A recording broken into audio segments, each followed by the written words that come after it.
budget.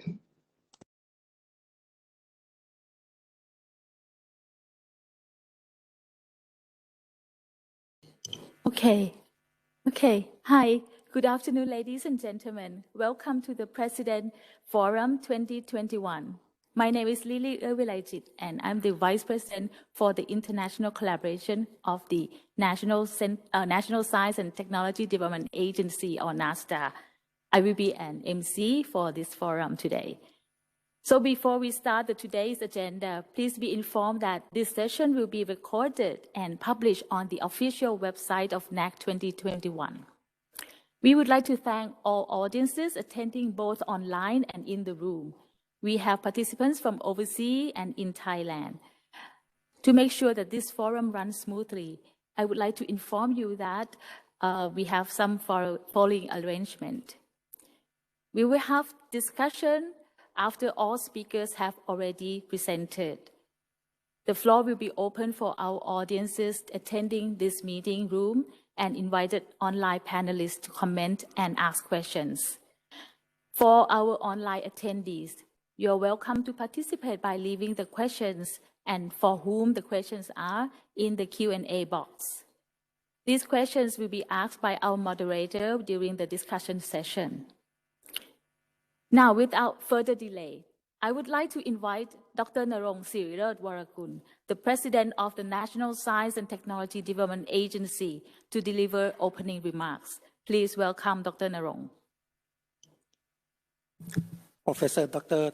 Chen-Jen, Professor Dr. Hasan Mandal, Professor Joachim Braun, that's going to join us later on, Professor Emeritus Dr. Kraisid, Tontisirin, distinguished guests, ladies and gentlemen.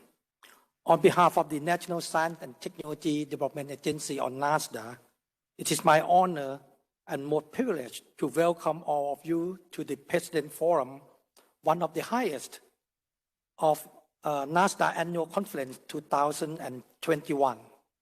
I would like to express my appreciation to keynote speakers for devoting their time to enrich this forum with their knowledge and experience relevant to the theme of the forum, which is bio, circular, green economy, turning challenges into opportunities in the post-COVID-19 world. While the COVID-19 pandemic had brought the world to a standstill for 1.5 years, many countries attempt to formulate strategies and policies to set a direction for their countries on managing the immediate impact of the pandemic and its consequences, while balancing the development of economies, society, and the environment. As for Thailand, Bio, Circular, Green Economy, or BCG, has recently been declared as national agenda to drive sustainable economic growth and improve per capita income alongside Thailand 4.0 policy. BCG model will be the key driver to modernize Thailand agricultural sector, establish national health security, and reduce foreign dependency. Our BCG strategic plan consists of 4 areas. The first one, to promote sustainability of biological resources. Second, strengthen communities and grassroots economy. Third, enhance competitiveness of Thai BCG industry. And the fourth, build resilience to global changes. Based on Thailand's strength and potential, the BCG concept will be applied to boost economic growth in 4 industrial sectors, namely food and agriculture, medical and wellness, bioenergy, biomaterial, and biochemicals. And the last one is tourism and creative economy. Overall, it is believed that BCG model will lead Thailand on the path to Sustainable Development Goals, or SDGs, through the promotion of sustainable agriculture, clean energy, and responsible consumption and production, the conservation and sustainable utilization of biodiversity, and the protection of environment and ecosystem. As sustainability is the common goal among all nations and calls for mutual endeavor, I hope this forum will facilitate collaboration among all of us in order to work together global sustainability. Thank you very much. ขอบคุณครับ Thank you very much indeed, Dr. Narong, for your remarks. Now let's move to the special seminar. Before I start, may I ask all the panelists who are not going to give any speech, turn off the microphone, okay? So the noise will not be interfered with the seminar room. Today, we have a great honor from 4 distinguished speakers who will share their knowledge under the theme of Bio-Circular Green Economy, turning challenges into opportunities in the post-COVID-19 world. And the first keynote speaker is Professor Chien-Jen. Professor Chen is a renowned epidemiologist and former Vice President of Taiwan. Professor Chen received international attention for his role in leading Taiwan's response to the COVID-19 pandemic due to his unique position as both Vice President and his epidemiological background. He is now an academician and distinguished research fellow and of the Genomic Research Center at the Academia Sinica. And today he will give a talk on global health and universal vaccination. Please welcome Professor Chen. Thank you very much for your kind introduction. And please, dear President and Vice President of NESTA, distinguished invited speakers, and all participants, and good afternoon and good morning.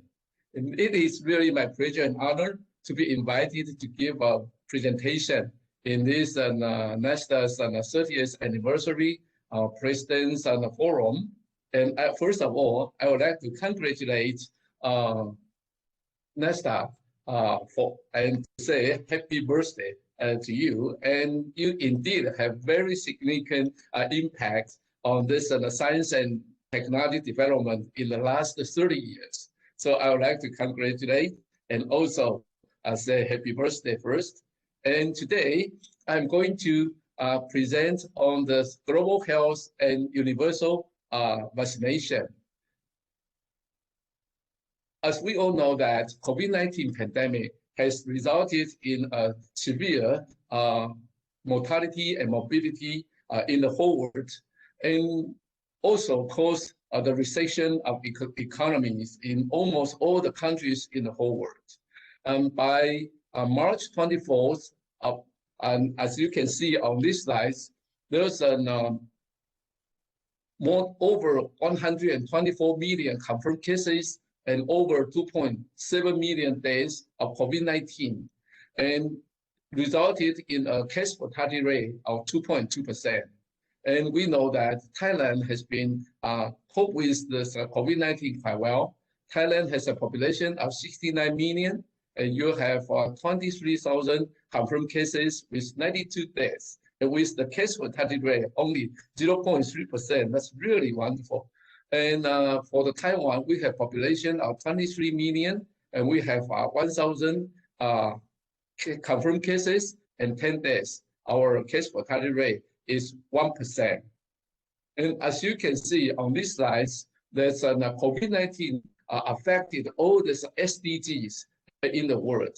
Just as mentioned by the president of NESTA, that COVID-19 sustainability is very important. And last year, COVID-19 affects all SDGs, including the caused the poverty, caused the hungers, and damage to the good health and well-being, also affect the quality education and even the gender equality and education. All of these are affected by this COVID-19. So I think that COVID-19 is very serious to affect this all SDGs in the world last year. And according to this assessment of COVID-19 control in 75 emerging and frontier economies by this Bloomberg Economies last July 20th. They assessed this COVID-19 control in 75 economies according to 3 criteria. The first one is mortality from COVID-19. The second one is economic activities. And third one is policy space available to counter the damage. And they identify 5 best economy. Taiwan was ranked as #1, followed by Botswana, South Korea, and Thailand, and China. So I would like to congratulate Thailand for very excellent achievement in the containment of COVID-19. And according to this Newsweek Japan assessment of our response to COVID-19 in 49 countries, that's published in July 21st last year. And according to 2 assessment criteria, epidemic damage, and this including the cumulative confirmed cases, and also the confirmed case increasing rate, as well as case fatality rate. And the second criteria is this economic damage, that's the GDP loss. And in the Newsweek Japan's assessment, and as you can see that the top 10 best countries included Taiwan, Malaysia, Hong Kong, Thailand, China, South Korea, and so forth. So both Thailand and Taiwan are doing relatively good compared to other countries. And this is a report from the National Bureau of Economic Research by the United States in last October. And you can see that here, there's an axis, the horizontal axis is the COVID days per million people, and the vertical axis is the GDP loss. And you can see clearly the poorer the COVID-19 control, the higher the GDP loss. And Taiwan, on this left bottom side of these slides, and you can see that Taiwan has this one of the lowest deaths from this rate from COVID-19, and we have a positive economic growth, the GDP growth last year. So I would say that the better the COVID-19 containment, the better the economic development last year among the countries in the world. And I would like to share with you the global failure in pandemic containment policy. I think that there are 9 failures. The first one is the inadequate contact tracing and tracking resulted in an outbreak and city lockdown in Wuhan last December. And the second failure is the postponed announcement of public health emergency of international concern, PHEIC, from World Health Organization in January. And also, if these 2 failures caused there's a delayed border control of passengers from the epidemic areas in February, and insufficient track and trace system to identify close contact result in an outbreak in many, many countries. And a lot of countries practice a city lockdown, but without the promotion of personal hygiene, social distancing, and avoidance of large-scale gathering. And this caused this the increase in this instance of COVID-19. And many countries practice mass screening, but without enforcement of 14-day isolation and quarantine of these infected people. And the 7th failure is the shortage and panic buying or hoarding of the protection equipment. And the 8th one is the limited response to disinformation dissemination. And this caused the anxiety and panic of the public. And the 9th one is lack of the professionalism and political neutrality in some countries. So I think that, for instance, according to the paper published in New England Journal of Medicine, you can see that in 2019, in December of 2019, there's already a huge number of so-called atypical pneumonia cases, severe cases in Wuhan, but they did not do, there's a very good cross-contact tracing and did not do home quarantine. So the diseases were spread out by this asymptomatic or mild disease patient, and this resulted in the city lockdown of the Wuhan. And as you may see in Taiwan, that we did a very good reform of the epidemic prevention system in Taiwan after the SARS outbreak in year 2003. In year 2003, we were affected by SARS very severely. So after this SARS outbreak, we try our best to amend our Communicable Disease Control Act and relevant regulation, and we recruited, restructured our Ministry of Health and Taiwan CDC, and we also give this authority to this Taiwan CDC to designate healthcare institutions to function as responding or isolation hospitals. And we enhanced hospital infection control through this hospital accreditation. And we also standardized our procedures for communicable disease surveillance and reporting domestically and internationally. We optimized our border quarantine procedures, and we recruit and train infectious disease specialists in our Taiwan CDC. And the last but not the least is we established our National Health Command Center, NHCC. So when Taiwan came across the COVID-19 attack on the January 22nd, and our president, Dr. Chen, he called us on a National Security Council meeting immediately. And he urged us to fight against the COVID-19 based on our knowledge and experiences learned from the SARS outbreak in year 2003. And the most important element for the successful containment of COVID-19 in Taiwan included prudent action, rapid response, early deployment, transparency, public trust, and solidarity. And as you can see here, in Taiwan, we have taken very rapid response to pandemic. There's no city lockdown in Taiwan, no mass screening, but we use a lot of smart technology to do this pandemic prevention. The first one is the prudent surveillance of pandemic status using this ICT and AI. So we learned there's an outbreak of atypical pneumonia cases in Wuhan as early as on this December 31st, 2019. So we take action to respond to this kind of outbreak in Wuhan immediately. And we implemented our onboard quarantine system for all the in Wuhan passengers directly from Wuhan to Taiwan. So we have very prudent surveillance, and we also quickly announced the traveling warning using our cellular broadcast. And we emphasize the importance of the stringent border control, and we use e-quarantine system to help us to monitor this home quarantine and home isolation. We also carry out in-depth tracing of cross-contact of confirmed cases and using ICT and big data analysis. And we enforced home isolation or home quarantine for cross-contact and inbound passengers using digital fencing tracking and line bot system.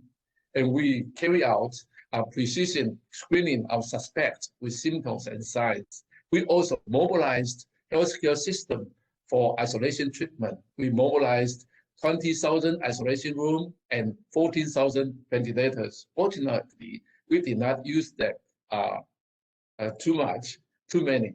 And we also enhanced the hospital infection control using the disinfection or delivery robots.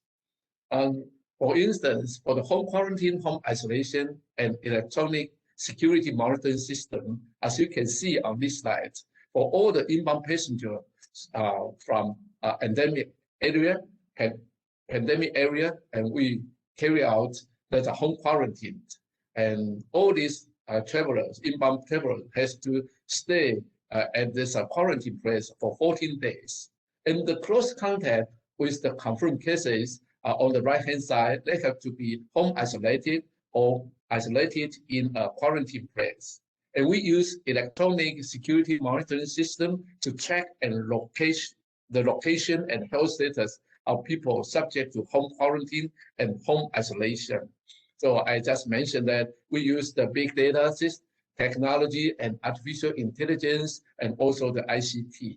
Anyone who get into the Taiwan has to fill out this on a quarantine form, and we have a quarantine system for entry, and they get this home quarantine check-in system, and we have on the right-hand side the digital fencing check-in system. So we using these kind of digital devices, and everybody has to have a mobile phone at hand, and say we can follow up them and twice a day. So we use this way. I try to do very good quarantine. And of course, it is very difficult to ask the people, a person to stay at home or quarantine place for 14 days. So we provide care and support services for isolated and quarantined persons, including this a local government hotline. If they need any kind of help, they can call the hotline.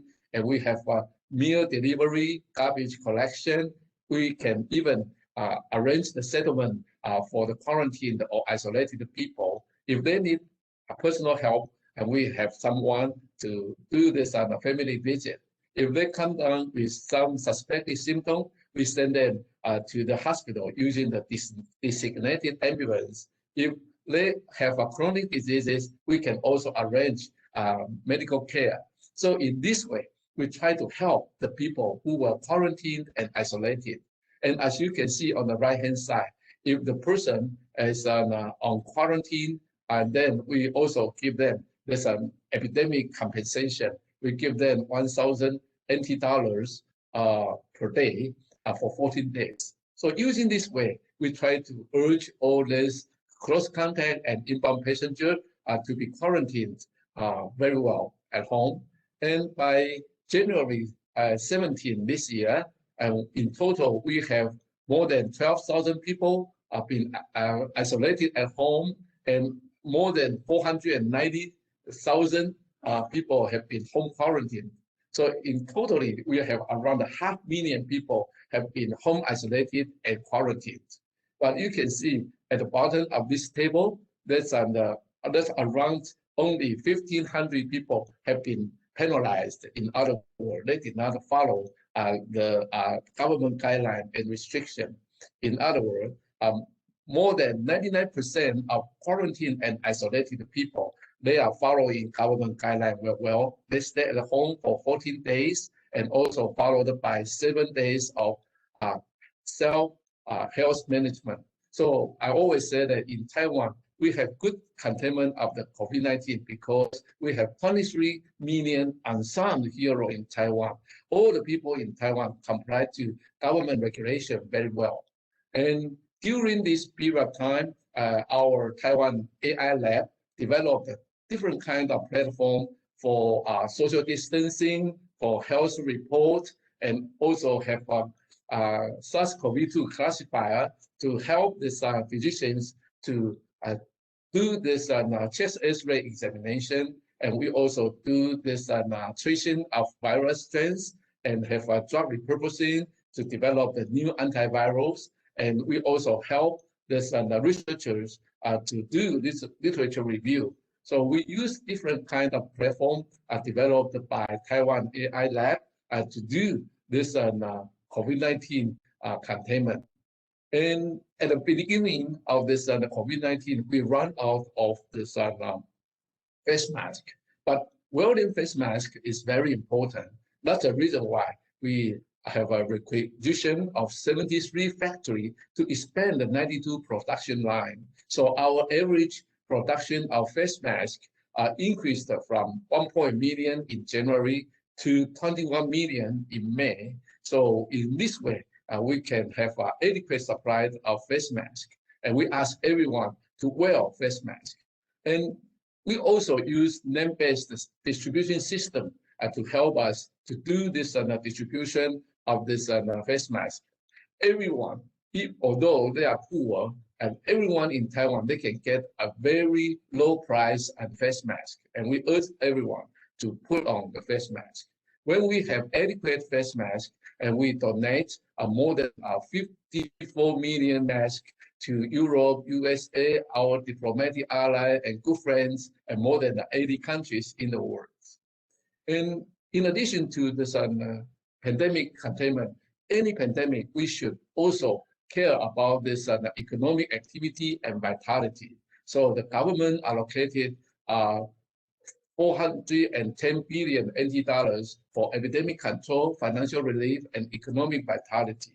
And we shift the spending priority to emergency measures and increased government investment and procurement. And we also accelerate foreign and private investment, and we maintained foreign exchange market stability and stock market momentum.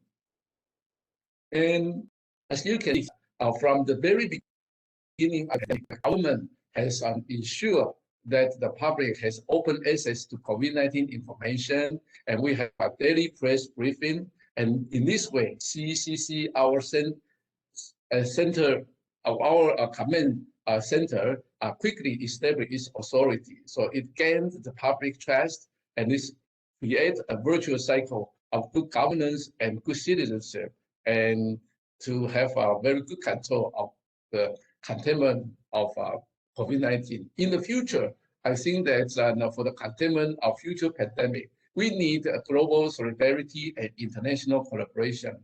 Infectious disease respect no border. Any pandemic or emerging infectious is detrimental to global health, economic development, social stability, national security, and regional peace. No country can fight the pandemic alone. So transparency and honesty are the best policy. I think that the World Health Organization may play a better coordinating role with professionalism and political neutrality. And we urge no health nationalism and no deglobalization.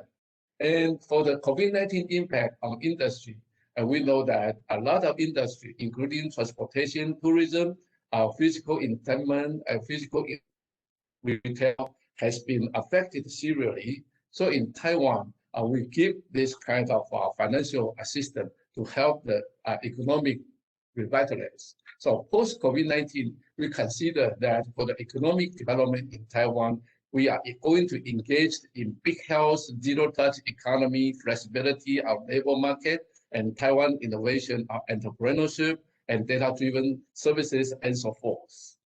And as you can see, for the healthcare, we try to use artificial intelligence in our healthcare.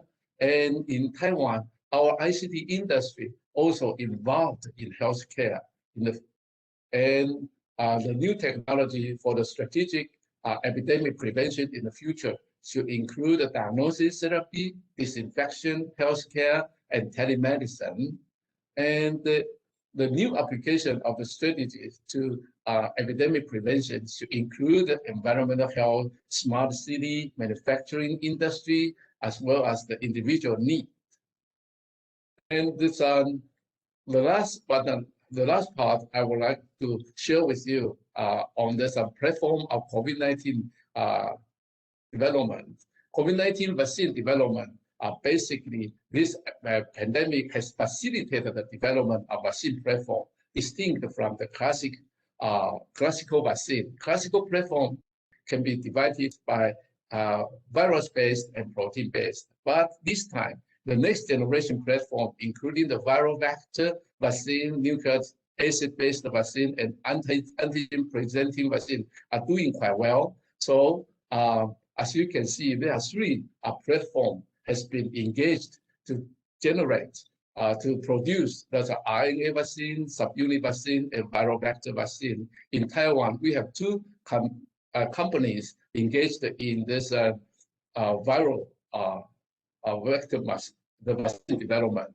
And this is the RNA vaccine by Pfizer Biotechnology and BioNTech and Moderna. And you can see the distribution of these two companies' vaccine. And for the adenovirus vector vaccine, and there's an AstraZeneca, that's a Sputnik, and Johnson & Johnson, and Covidesia. And you can see that most of the countries are using the adenovirus vector vaccine now. And for the inactivated virus vaccine, that's including this Sinopharm, CoronaVac, Covaxin, and CoviVac. And another is this protein subunit vaccine. And I would like to share with you that in many countries now, except in Africa, already have this approved of this vaccine for the use. And this slide shows the COVID-19 vaccine dose administered per 100%. And as you can see, the best coverage is in Israel, followed by United Arab Emirates, and by Chile and United Kingdom, and so forth. And if we look at this data from the Israel, and as you can see, they started the vaccination program last December, mid-December, and you can see there's a rapid decline of the instance of COVID-19 cases after after the January, and also the reduced in mortality. And this slide shows the effectiveness of this vaccination to reduce the instance and mortality in UK. So immunization definitely is very important. And I would like to, I would like to share with you that now we need to try ourselves to help each other.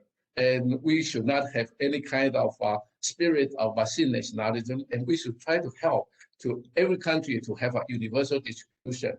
And global solidarity through international cooperation is the key for the prevention and control of future pandemic or emerging infectious disease.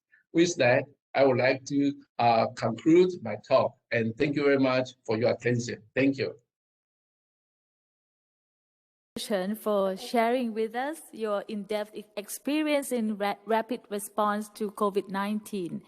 This is one of the great examples to see how the individual country could handle crisis if they are resilient and technology self-reliant. So thank you again, Professor Chen, and I'm sure that we will have a lot to discuss later on. Our second speaker is Professor Hasan Mandal, President of Scientific and Technological Research Council of Turkey, TÜBITAK. In addition, he also served as the President of the Global Engineering Deans Council, the first Vice President of the International Federation of Engineering Education Societies, and the President of the European Ceramic Society, just to name a few. Today, he will give a talk on co-creating and succeeding together toward sustainable development in the post-COVID-19 world. Please welcome Professor Hasan Mandal. Okay, so good afternoon or good morning. So dear NASTA President, and also is a good colleague, is Dr. Naron, and I'm a distinguished panelist, participants, ladies and gentlemen. So it's a great pleasure to come together in the President's Forum of the NASTA with the focus on such an important topic of our future. Realizing that the circular green economy is a challenge for all of us, and it's going to be turned into the opportunities for the post-COVID-19 world. With a focus on realizing this transition, I would like to now share my presentation, and it's already been named is the co-creating and succeeding together towards the sustainable development in the post-COVID-19 world. Looking for the transformation on R&D and innovation ecosystem in global sense, and especially considering the fact of the COVID-19. So the type of innovation, or in a sense of the knowledge creation to the knowledge user, it used to be in one way, but the change in the ecosystem is from linear to reiterative. So knowledge creator and knowledge user are working together. It's a reversible type of interaction. And the type of challenges which we are having now is COVID-19. And we are, unfortunately, may have some other much difficult challenges in the future. So therefore, type of solutions is not only in a sense of a technological way, it is including some other disciplines as well. So the type of challenge, this can be only be handled with a systematic type of approach, in another sense with open innovation. And in this respect, the type of interaction, so in this respect also this meeting is giving the right forum that the difficult challenges and this could be only overcome by means of co-creation, so rather than the collaboration. So I think this is what we have been learning during the COVID-19 pandemic. So more than the collaboration, co-creation is needed to overcome the global challenges. And on the basis of the topic of the sustainable development, and also taking reference to SDGs for UN, so how the life can be changed. So this could be either, transformative improvements or business as usual. So therefore, the type of, contribution which I am going to give during the discussion is more co-creation based of approach, and this changing the ecosystem on the basis of the transformative improvements rather than the business as usual scenario.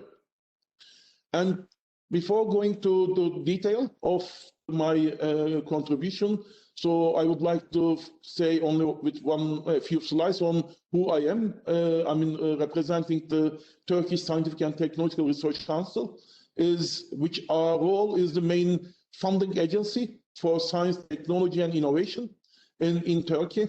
And also we are responsible for the representation of Turkey in international collaborations on science, technology, and innovation area.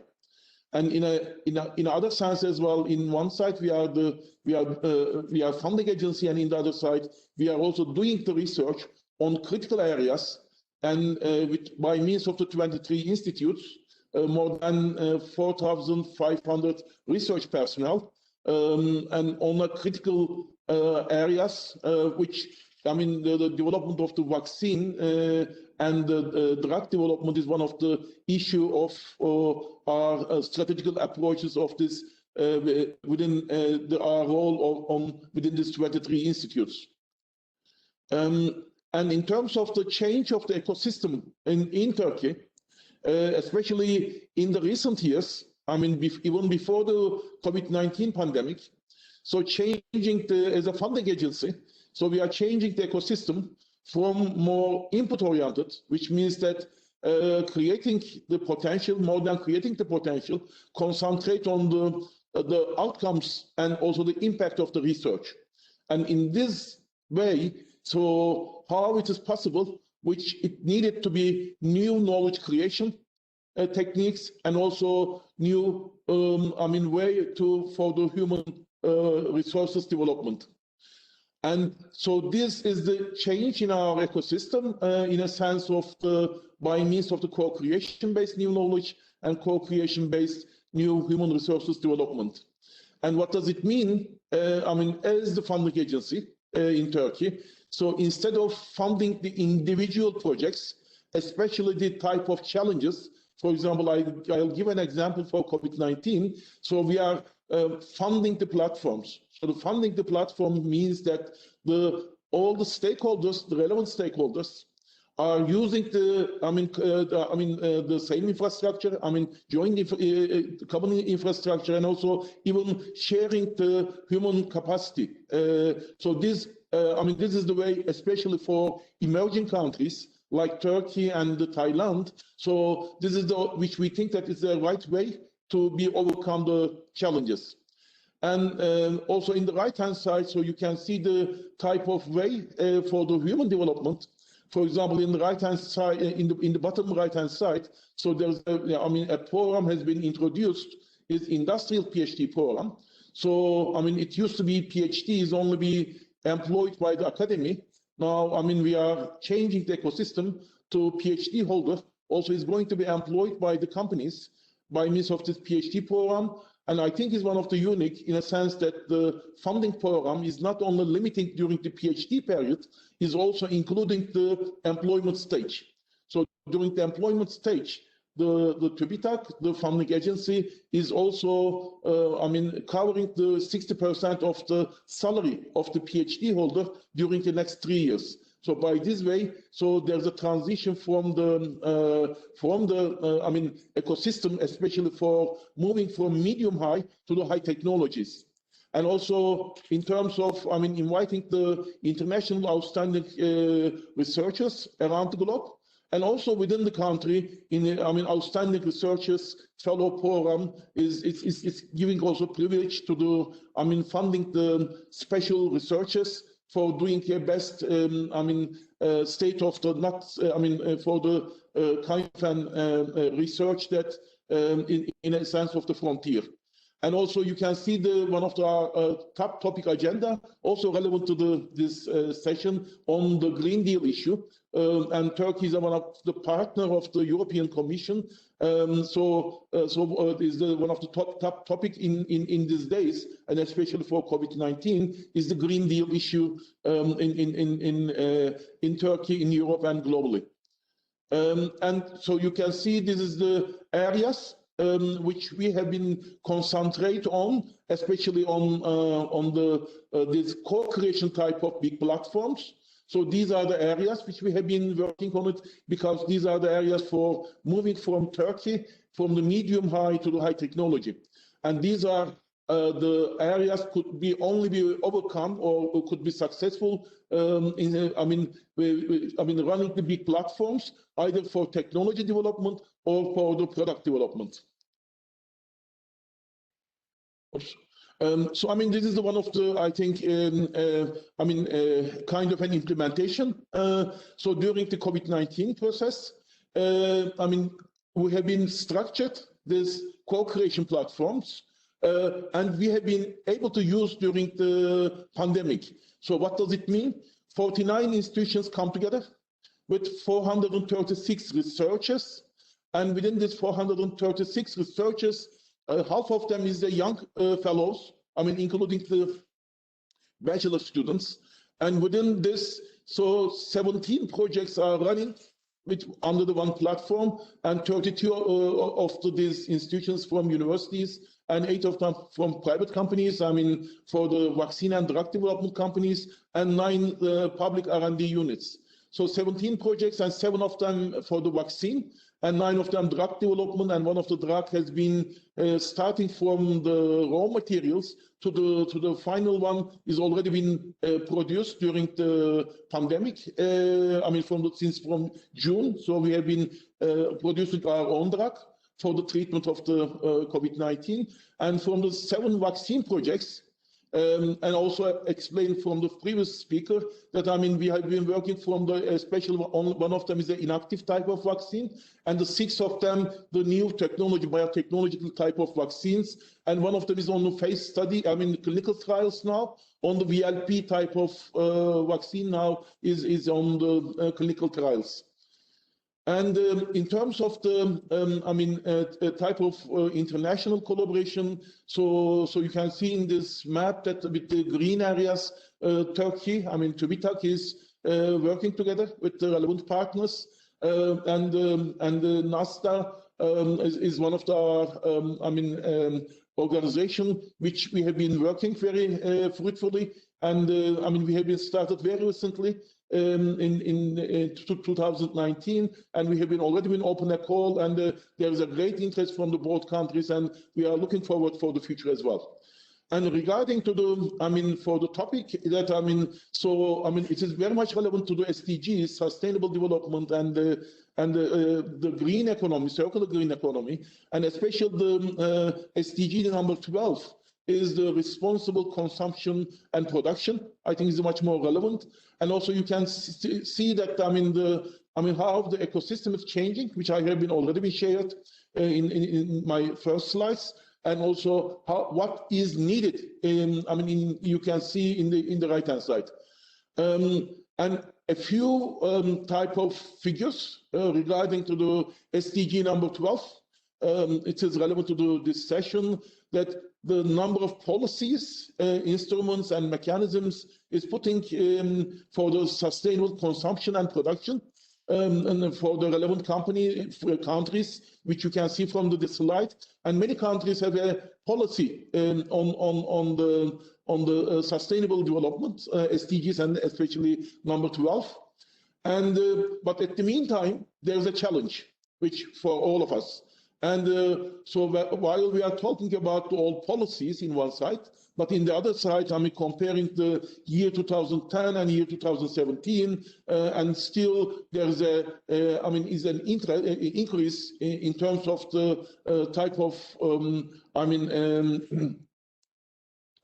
type of the natural resources with the global material footprint. It's increasing from the, in a sense of 7.3 million metric tons to the 85.9 billion metric tons in 2017. So there is, although in one side there is a willingness and there's a policies, but in the other side, the numbers are not confirming this.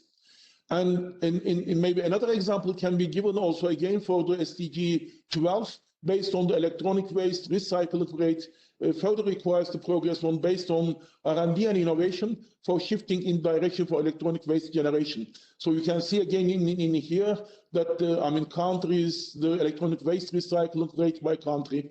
Although there is a good sign that there is in terms of awareness and a type of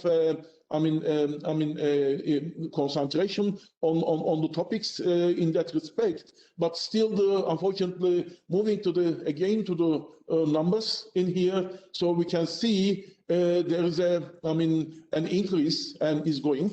And for in terms of putting the kind of an agenda for year 2050, so there is still a big increase in electronic waste, for example, but in a sense that either we take the policy as it is, or we need to change the policy. With the bottom line, which you can see that changing the policy, and the changing the policy means that we will change the ecosystem by means of an R&D based type of innovations to reduce sharply.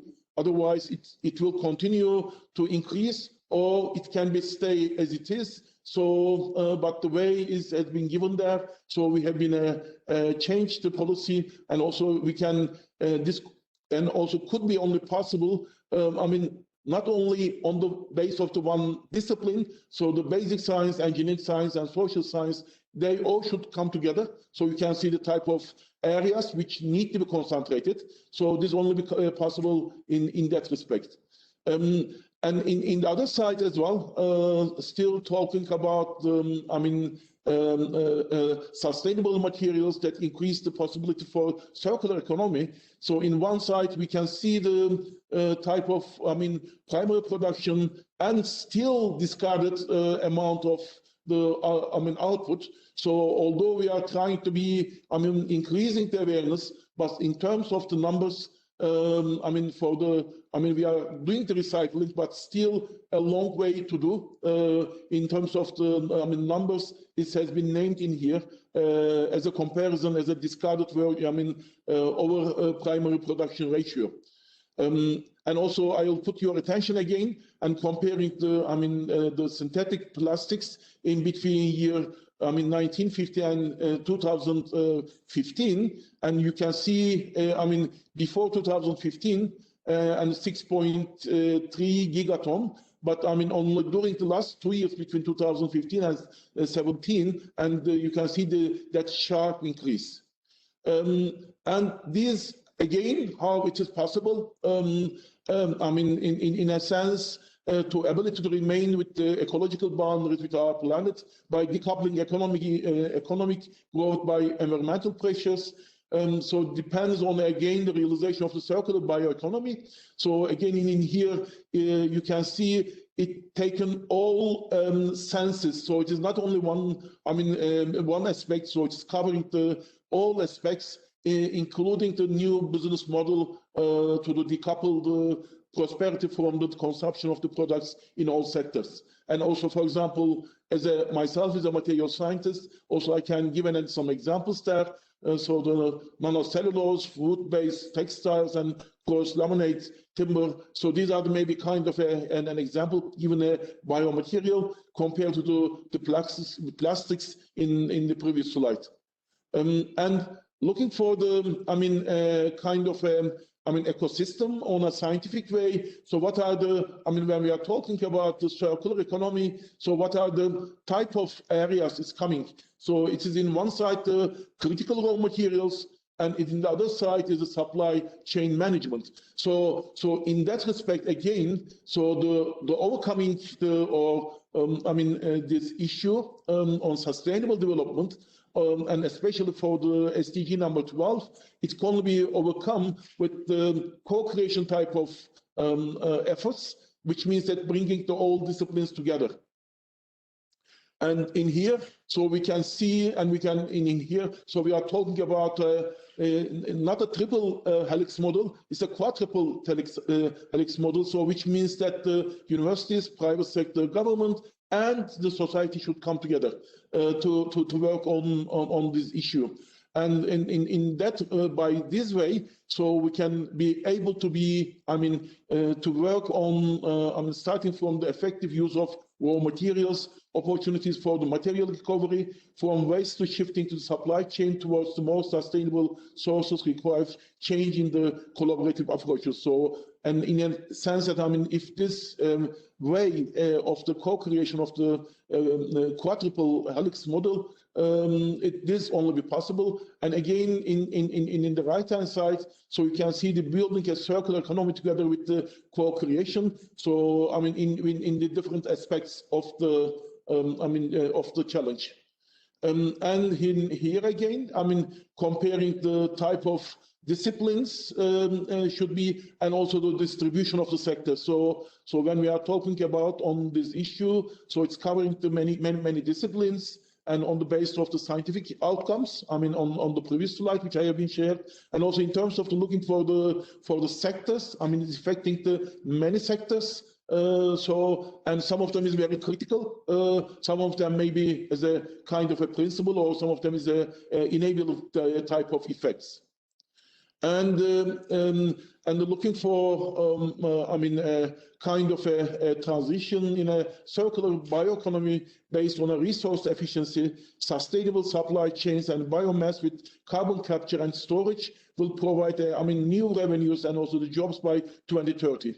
So in one side, we all talk about on challenges, but in the other side, if we can all, work on a co-creation type of model, so there is a good opportunity in terms of new revenues. You can see in here 2030 the type of billions, and also in terms of a new type of job opportunities again by 2030 in terms of the 87 million new job opportunities on the base of the green economy. And so by this way, so I'll say that all the efforts, although either we are working on COVID-19 or working on the biocircular green economy on the basis of the sustainable development, so the type of an impact is becoming more and more important. So, whatever the area which we are working, and in this respect, so which we think that definitely, I think that one of the key words is to work by co-creation rather than the collaboration. So once more, I thank you very much for the invitation, and I hope that I make a kind of an contribution to the topic of the panel. Thank you very much indeed, Professor Mandal, for your insightful information. We are pleased to learn the co-creation platform of Turkey that can also be applied in many areas, including response to the COVID-19 pandemic. We are also glad to learn from your talk that Turkey and Thailand have similar approaches to move towards sustainable development. And we definitely could learn more from each other in the future. Thank you again, Professor Mandal. Now, I'd like to move to our third speaker, Professor Joachim Braun. Director of the Center of Development Research, Bonn University. He is a co-chair of the International Committee on Bioeconomy. During 2002 to 2009, he was the Director General of the International Food Policy Research Institute, based in Washington, D.C. He was elected as President of the International Association of Agriculture Economists. Professor Joachim will deliver a speech on bioeconomy policy. So please welcome Professor Joachim. Thank you. Thank you for the kind introduction. Dr. Naron Silat-Vorakul, the President, congratulations to this event, and thank you for the invitation. Bio-circular green economy is an excellent and timely theme. Thailand is one of the leaders in bioeconomy. I'm also pleased to join the panel with Professor Chen, who lectured us on the opportunities of comprehensive health and innovation approaches to deal with pandemics. Professor Chen, it was good to hear you again. You gave us a wonderful talk at the Pontifical Academy of Science in the Vatican not long ago. Professor Mandal, the opportunities of science-based Green Deal strategies and co-creation, a great topic, and I look forward to listen to colleague Professor Tontisirin, who I know as a leader in nutrition. Excellencies, colleagues, the bioeconomy aims at reconciling the needs of humans and nature. Based on science and innovation, it pursues an economic system that is superior to today's, one that strives for achieving the UN 2030 Agenda for Sustainable Development, and one which is based on sustainable economic growth, which centers on improving human well-being and social equity while reducing resource consumption and regenerating ecosystems. The bioeconomy is the production, utilization, conservation, and regeneration of biological resources, including related knowledge, science, technology, and innovation. This is how we defined bioeconomy in a lengthy definition at the International Council on Bioeconomy.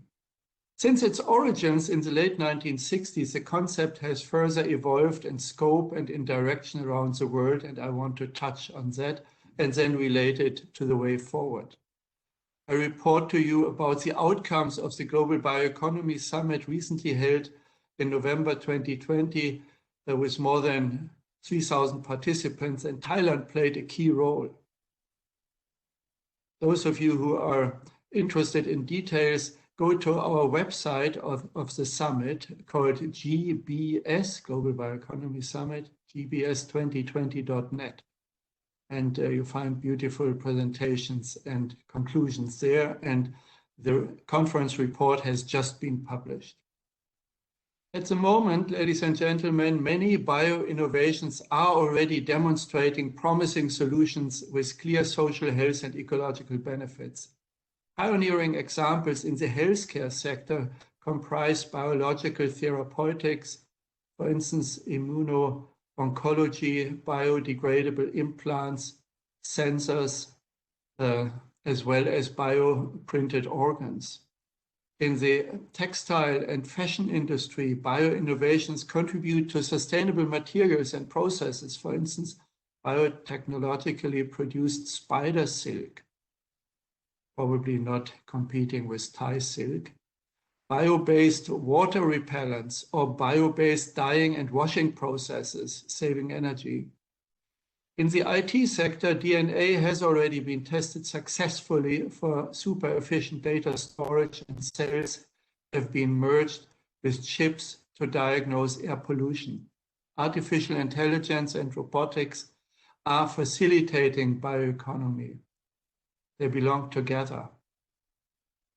Bio-innovators in the food and feed industry have developed probiotic health products, new protein options, high-value products from food waste, and side streams, as well as microbiome solutions for agriculture, such as microbial-based fertilizers, and for combating obesity and non-communicable diseases for better animal feed and human health. In industry, ladies and gentlemen, synthetic biology and applications of microbiome engineering not only result in advanced biomaterials replacing plastics and steel, but also inspire more sustainable manufacturing processes. Biotechnology and related converging technologies provide remarkable potential to advance sustainable development and to accelerate job creation through innovative startups and global participation.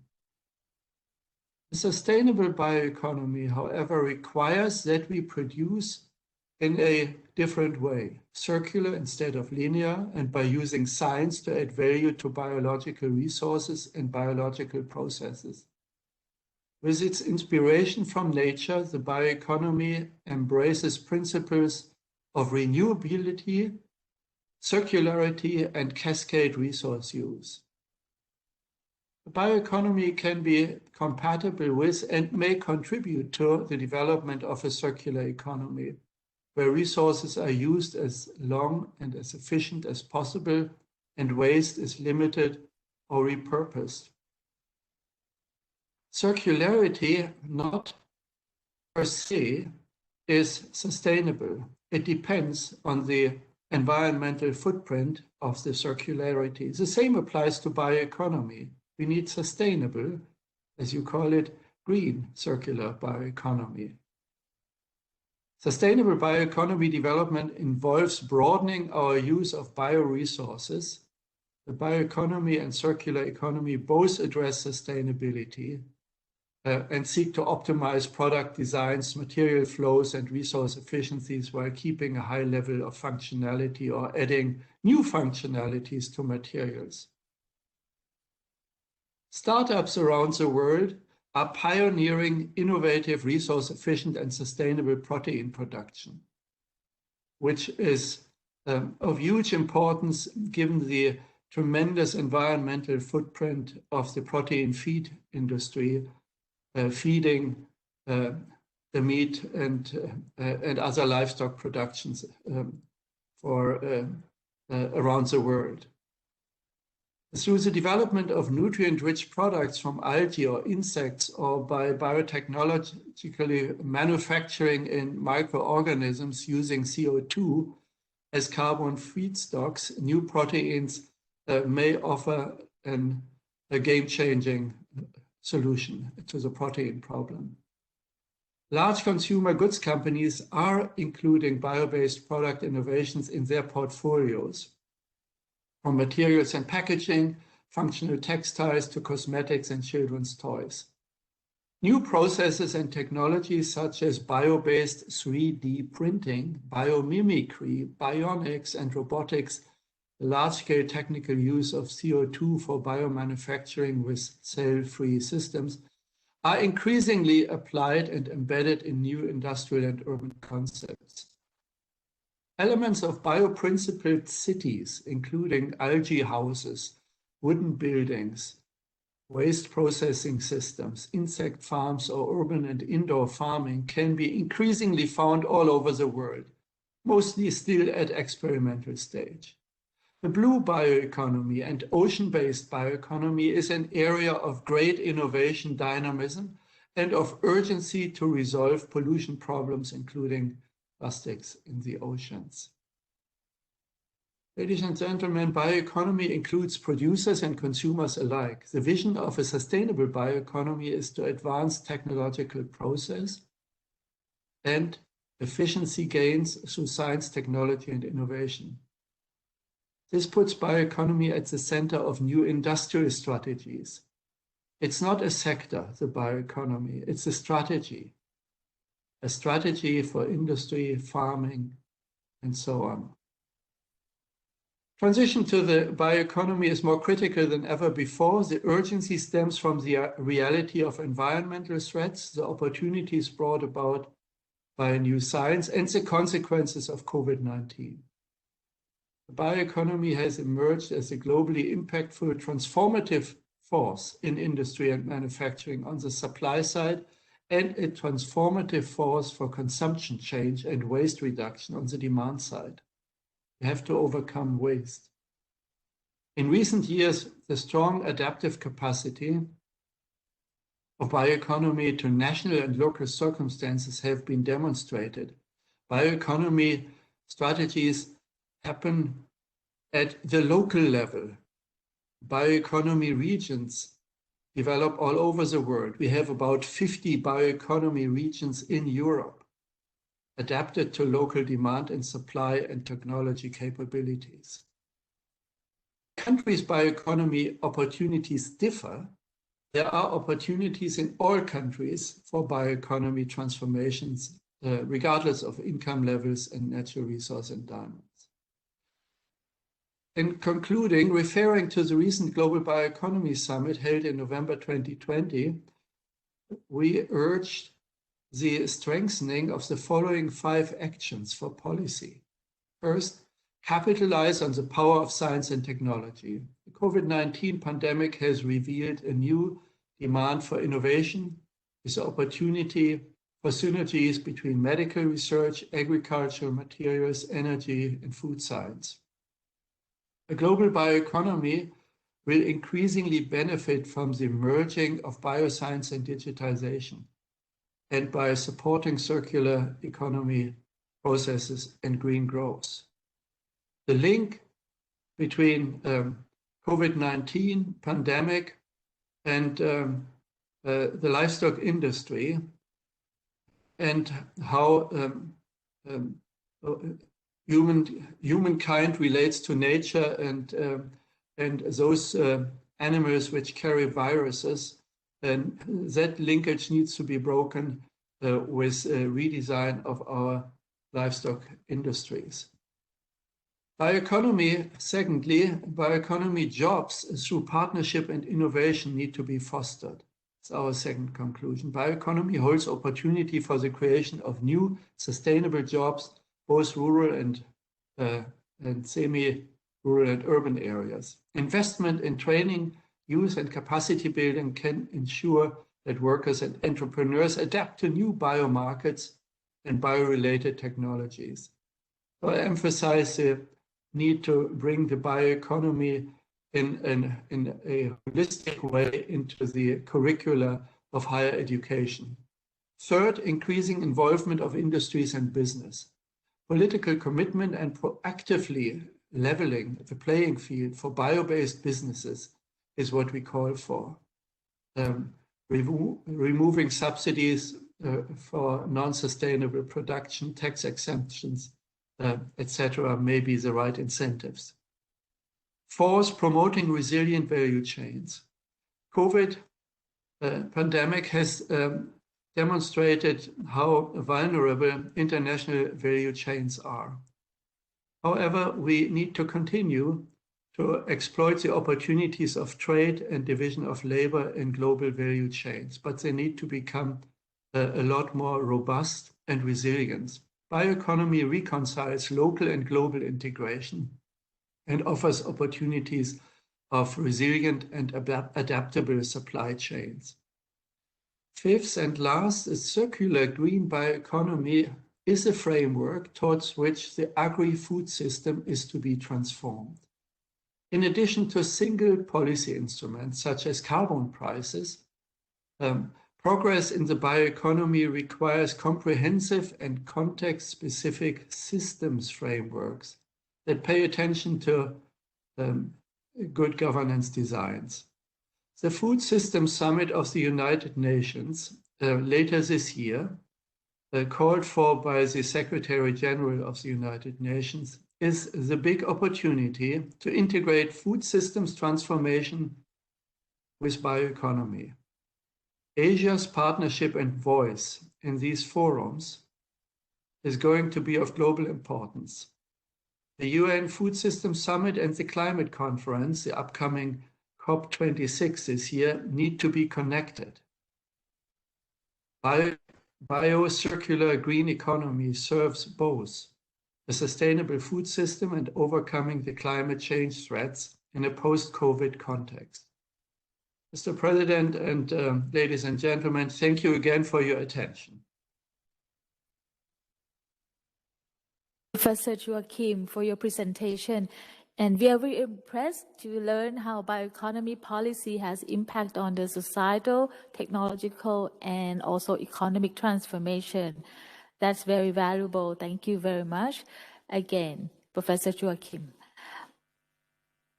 Now, our last speaker is Professor Emeritus Dr. Kraisid Tontisirin, Senator and former Director of Food and Nutrition Division, the Food and Agriculture Organization of the United Nations. And Professor Kraisid will present on the topic of food and agriculture. Please welcome Professor Kraisid. Thank you very much. It is my great pleasure to be invited to join this President's lecture. And obviously, I'm quite pleased to see Joachim, who I have not seen for maybe more than 10 years. And your lecture have made my lecture maybe easier. Of course, I will emphasize on practical aspect that you have already covered the bigger picture. May I start with my presentation. Of course, I try to divide my presentation into two parts. The first part is an introduction of the actual situation in the world and also in Thailand. And then go detail on practical aspects that we are doing in Thailand during the last 5 or 6 years on food and agriculture aspect. And then later on try to link with bio-circular green economy in food and agriculture.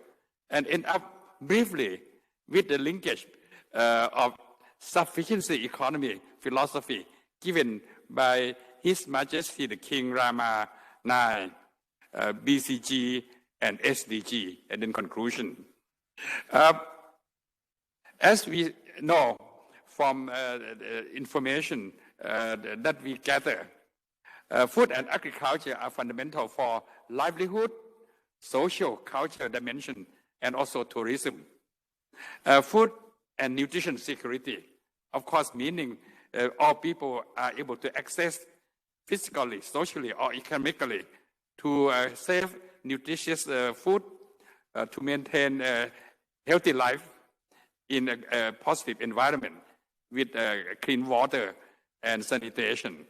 And then decent job and economic opportunities, ecological and environmental sustainability. And also food and agriculture sector contribute for achieving SDG 2 directly. But as Joachim mentioned, this is a bioeconomy. It can cover SDG 1, ending poverty, and also SDG 3, good health and well-being, and other. And as I mentioned in my slides here, food and agriculture are closely related to bio-circular and green economy. According to data from FAO in various documents, and also related to SDG, and also some from OECD, that around 800 million people are hungry, and around 100 million more during COVID pandemic. Obviously, COVID-19 pandemic and all measures will affect livelihood, job, and also ecology. And 2 million people do not consume enough vitamin and mineral or micronutrient deficiency. And then 1.4 billion people are overweight and 500 million obese. And as a consequence, non-communicable diseases are highly prevalent worldwide, not only in the poor country, but also the rich country. Crop and livestock production use over 70% of all water withdrawal and 30% globally in food system. And agriculture production accounts for 11% of greenhouse gas.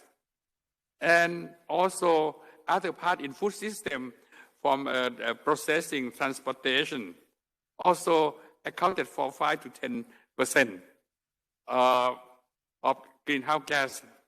Food loss and food waste have been around 30% based on FAO. If we can reduce this loss and waste, people will have more food for food security. And since people are living longer, they're also looking for so-called healthy diet and also food supplement or functional ingredients.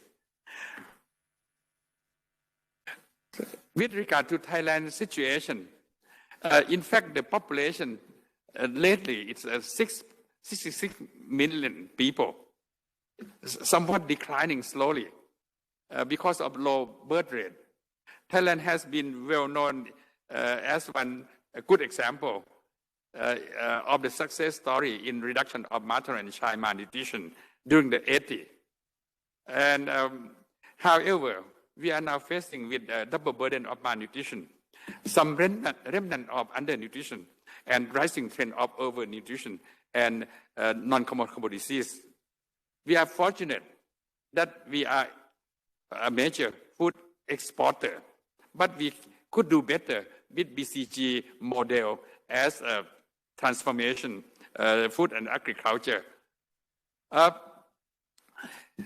With regard to Thailand, we now have critical situation that document at the revised National Reform Plan this year. It was mentioned that 27 million people involved in agriculture, and even Thailand ranked number 11 global food export. But our productivity are quite low compared to other countries, and also low efficiency.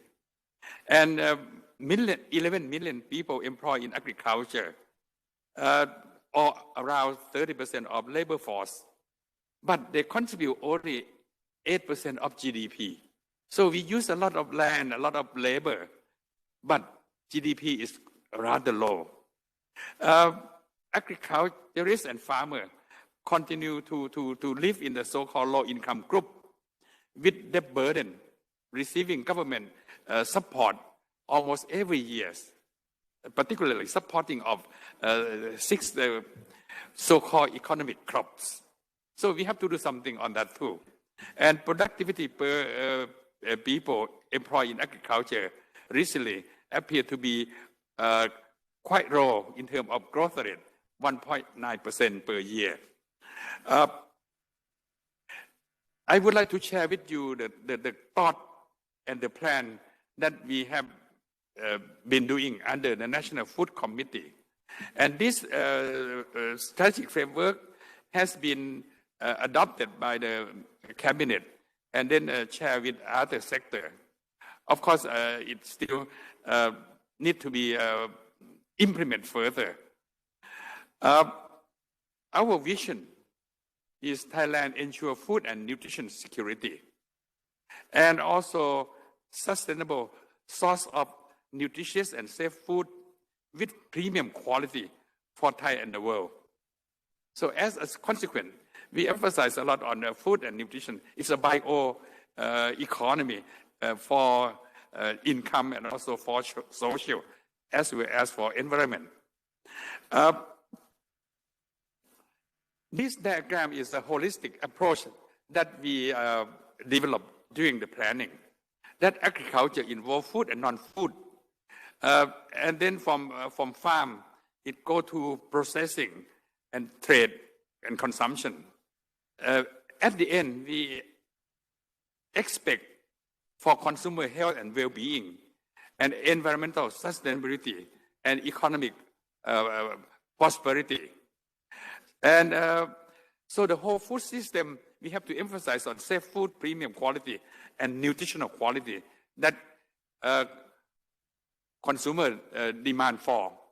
With regard to farming, we emphasize still very basic zoning based on data information of history of production, culture, and also yield. So we should emphasize on this. And then smart farming, using knowledge, technology. In fact, NASDAQ has implemented this in rural area as a learning area. Then good agriculture practice mandatory. And in this regard, we will be able to increase productivity, and also we can trace the product based on traceability. With regard to processing, we emphasize, of course, at house show based on knowledge, based on local or top product, one tambon, one area of community per one product, SME, and also industry. With regard to trade and consumption of fish, of course, we emphasize on the outlet, restaurant, and also food service and workplace. And food production have to respond to consumer demand so that we will not have to waste. As Joachim mentioned, balancing between supply and demand has to be considered seriously. And then at the bottom, we have to think about value chain. Now, the reform emphasizes a lot about high value added product, logistic efficiency. Thailand has been used a lot of car or road transportation. Logistic efficiency is very low instead of using train or water. So we have to use this more. And then again, as I mentioned, food loss and waste are still highly prevalent. Of course, the loss is during production. The waste is during consumption. Still a problem. We try to use this waste product for many things. And then we also try to strengthen linkage between individual sector. This is the most difficult. Of course, we will try to emphasize a lot of decentralization or area-based, emphasizing on cooperation between 5P, public, private, professional, and also people partnership.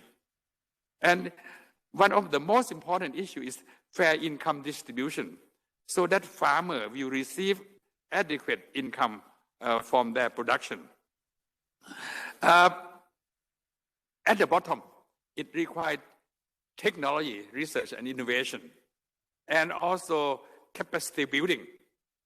Then, as I mentioned earlier, we have to emphasize on area and setting based. So decentralization in management at grassroots level is required, then followed by monitoring and evaluation.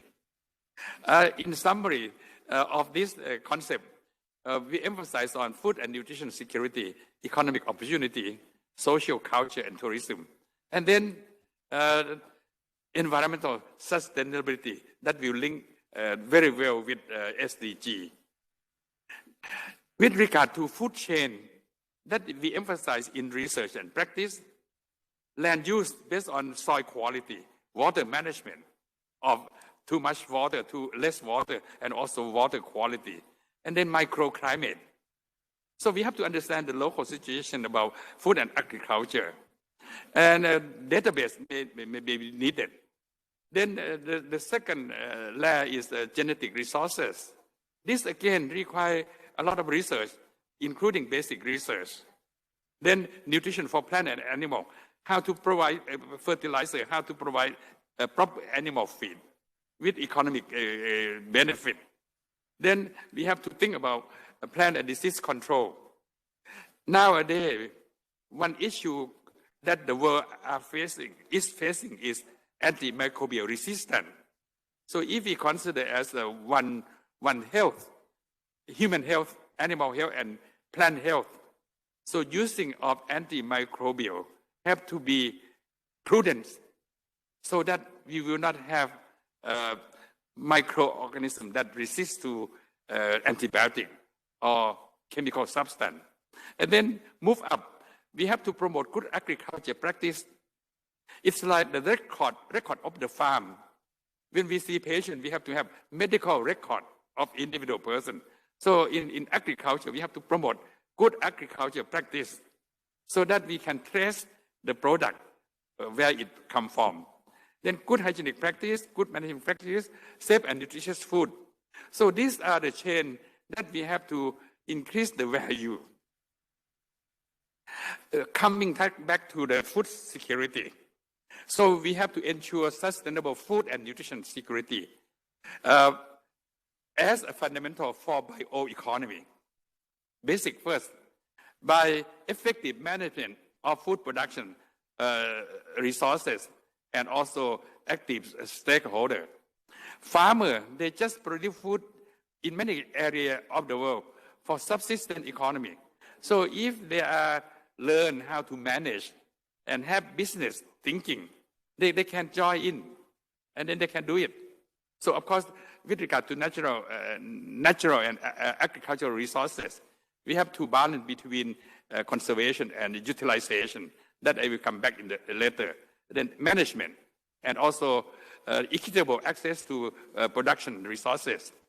With regard to production, I mentioned earlier about zoning, smart farmers, smart farming based on knowledge and technology, balancing between food, feed, fuel, and then increased productivity, particularly for healthy diet that are increasing demand. And then, of course, reduction of loss, make use of loss and waste for something else. Then distribution, improvement of logistics. Again, technology, research, innovation along the food chain. And then also partnership at national level and also regional and also international level for food security and nutrition. It's a big global issue. For subsistence economy, for household food security, the King Bhumibol also provide his land use theory advice. 10% of the land, even is small, but of course it's not too small. They can use for house, garden, and also small animal production. And then 30% for vegetable and fruit, 30% for cereal, and 30% for water reservoir and aquaculture. So this will strengthening household food security. So if they produce together, become a bigger farm or cooperative, it becomes a business model. With regard to the second theme about food quality and safety, the Codex principle have been applied here to ensure high quality and safe food, to protect consumer health, and also to facilitate domestic trade. So value chain, implementing commodity standard and also process standard should be promoted. Eventually, the food will be in high quality and safe for consumer and also for trade. Then at the center, food standard, quality, safe, and nutrition have to be implemented at primary production, and then also industry for value added. As mentioned, as you see in the slides, research and development innovation are everywhere. For research and education, again, along the food chain, starting from soil, quality water, and genetic resources, up to nutrition, safe food.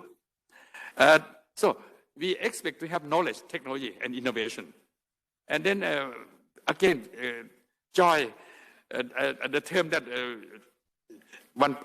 first previous presentation, it's a creative and also core economy. And then through partnership, extension service, again, university and academic institution can provide extension service because Ministry of Agriculture do not have enough manpower. And then tele-consultation can come in, area-based approach, value chain approach. And then eventually we have to promote eating behavior, consuming healthy diet.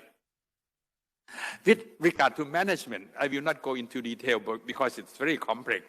As Joachim mentioned, we may have to think about regulatory reform to be friendly and to facilitate the reform. And then with some organization structure down to the community instead of centralized management. And with regard to database, we need management information system, big data for management, so that farmer, consumer can use that data system. Now I come to the second part of my presentation that with regard to BCG, it will be in Thailand. We expect that it will be a model for sustainable development. Of course, it emphasizes on bio, as Joachim mentioned nicely, and then circular economy and green convey the meaning of sustainability. And of course, my presentation confined to food and agriculture, and then backed up by science, technology, and innovation. And this diagram, I drew it after reading a magazine from Herald Tribune about research innovation from science to commercialization. Because we start from science, technology, engineering, manufacturing, commercialization, and then research and innovation at the center. It can be done at all level, from top down to the bottom, even down to the community. And the philosophy that given by the late King Rama IX is very, very helpful, useful to live in this world happily, and also it can be prosperous with the concept of middle path in moderation. In moderation, of course, SDG number 12, responsible consumption and production, can be applied here very well. Of course, it can be moderation in many things based on those SDG. And then whatever we do, we have to be reasonable based on knowledge, information. And then self-immunity, meaning we have to consider the risk. For example, if one wants to be rich with a lot of greed, and then it takes a lot of risk. And then the fundamental for this philosophy is knowledge and wisdom. So research, innovation, we can fit in here. Then eventually, ethics and morality. When we check the organization or the society, we can check by good governance report. And eventually, if we practice this at individual, household, and also community, or even society, or we can make a progress in balanced and stable and sustainable way. So SEP has been promoted a lot for the success of SDG. That's why BCG can bridge in between SEP and also SDG.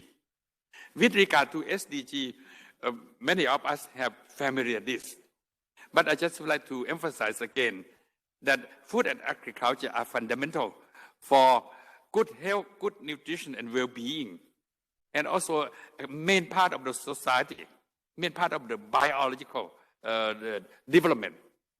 It will help not only achieving good health, zero hunger, but many aspects of SDG. So only a few more slides. Bioeconomy in food and agriculture. Just share you with an example. High value added production to meet a high standard, and also production of innovative product or ingredient for consumer. Increase productivity and efficiency throughout the chain. Modality, as I mentioned many times, zoning or area-based, smart farmers, smart farming, cooperative, or promote cluster. And then investment, more on research, innovation, along the food chain, extension service. And then to promote high quality with organic product, GI product, and also information for management. With regard to circular economy, again, many previous speakers mentioned about reduce loss and waste or reuse of food packaging or food contact material, and recycle of waste converted to value-added product by research and innovation like biofertilizer, biofuel, biodegradable food contact. Food ingredient, one very good example in Thailand is using of tuna co-product. So I involved as one advisor for the last 5-6 years. And this year I received a box of gift that it's a value-added product, tuna calcium, based on research that the particle is smaller than red cell and bioavailability is very high. I'm not promoting the product for them, but I just would like to show example. And then also some peptide, fish oil, and also some hydrolysate.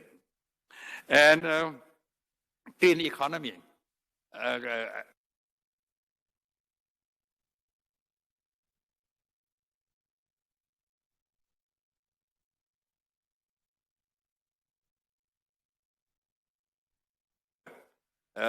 Use renewable energy and use biodegradable and recycle of food packaging and food contact material. And with regard to forest, we have to protect and conserve forest for biodiversity. There are many good examples in Thailand, Highland Development Project of His Majesty the King Rama IX. With people participation, people can live under the forest. In China, there is a big project on so-called economy under the forest. The land still belongs to the government, but people are allowed to use those land to protect and conserve the forest, even grow plant tree, but they can grow some economic crop like tea, coffee, and herb, spice. And then also they can use for tourism. So my conclusion is that linking with SPEP, the BCG economy will enhance and guide the transformation of food and agriculture for achieving SDG, many SDG, particularly 1, 2, 3, ending poverty, hunger, and also good health and well-being, and also development, sustainability. Key success are human resources, management throughout the food chain to improve productivity, and also value-added product and innovative product, of course. And then we require investment and supported by science, technology, research, and innovation. We should share and learn our knowledge and experiences at various levels, community, national, and also international, for achieving ultimate goal is SDG, that we have only less than 10 years now. Thank you very much for your attention. Thank you very much, Professor Kraisid, for your presentation. We truly appreciate your presentation mentioning SEP given by His Majesty the late King Bhumibol Adulyadej, which will be the main principle for BCG, leading to the achievement of the SDGs. Now it's time for an open discussion. We would like to invite our panelists online to have your camera on and only have your mic on when you wish to speak. For the audiences joined as attendees, please kindly leave your questions in the Q&A box. Now, please allow me to invite our moderator, Professor Prasid Pritapon Kanpim, Executive Vice President of NASDA. So the floor is yours, Professor Prasid. Good afternoon and good morning, all participants and panelists and the keynote speaker. I would like to first thanks all the speakers for the very interesting and informative lecture. And we are now open for the discussion. But before that, I would like to tell you that we have participants, registered participants of about 200. and this is come from not only Thailand and from many countries in ASEAN. In total, it's about 10 countries that register from international to this meeting. It seems to be a great benefit of online meeting that people can actually log in and participate from far away. And we have invited a number of people who become the panelists that may be sharing together about the way that we are going on BCG. These also include Professor James Silio, the president of Academia Sinica, which previously was 2 years ago was our keynote speaker. So welcome, Dr. Liu. I would open the floor for anybody who would like to give opinion or share your idea or question, please. In the center of the meeting in the center of the screen is the president of the King Mongkut University of Technology, Thonburi, Professor Suwit. You are a key person in Thailand. Would you like to say something about these BCGs?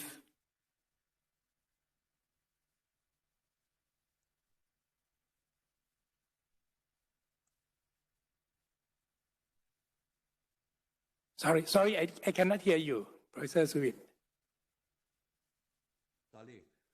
Good afternoon and good morning, all participants. I got a lot of viewpoint from all the lecture from our keynote speakers. I think BCG is quite important for Thailand because we are a food producer of the world. So we try to set up the R&D program and also all the political issue that can help our people to have a high value added product or some service like health service that Thailand is very popular. So from all the opinion that I got, I think it's helped us a lot, especially the R&D work in the university. Thank you.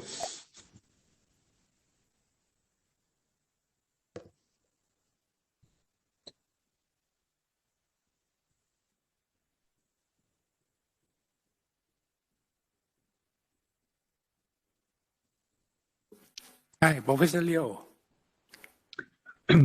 Yes.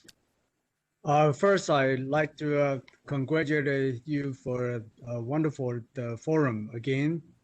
And I appreciate hearing all the 4 speakers giving the exciting stories about different aspects of sustainability, the goals, and biocircular economy. I would like to get some feedback from all the speakers and perhaps all the participants as well about the role of academics in this area, in biocircular green development, as well as the sustainable goals. In particular, we know that many of us are working with the funding agencies. I was wondering, in different countries, how do you fund this type of activities? Is there special initiatives, or do you work that into your regular funding? Okay, I'd like to get some opinion from different agencies or people from different countries. Thank you. Thank you for the very good question. May I try first to answer? Professor Kraisid would answer first. I had been a member of many university council. I used to motivate them meaning motivate university to commit or embrace and support for achieving SDG goal. Of course, it depends upon the specialty of university. For example, Ministry of Science and Technology may select specialized area and then commit and then support. From Mahidol University, for example, medical science may select SDG number 3 first. And then University of Agriculture select agriculture. Commit and support in terms of research, support in terms of human capacity development. And then in terms of research, it's very, very unique that once you have a research that outcome, you have to promote transferring of research and innovation to practitioner so that we can achieve a certain SDG target. So I just briefly. Nowadays, good news that ranking indicator of university, they adopt a contribution of university or academic institution for achieving SDG. So that will be one example to encourage university to engage in working for achieving SDG.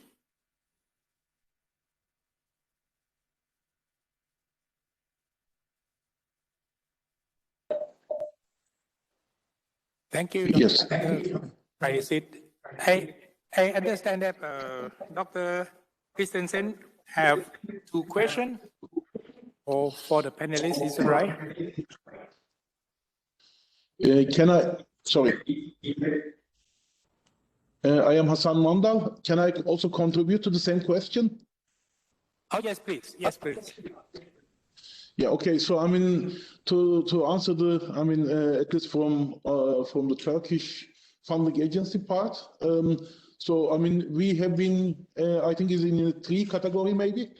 I mean, we have been special calls, national calls on respect to, on the topic of,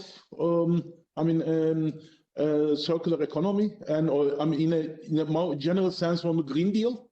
And the second one, we are also introducing our all forums, either for academic, for industry, getting an extra point.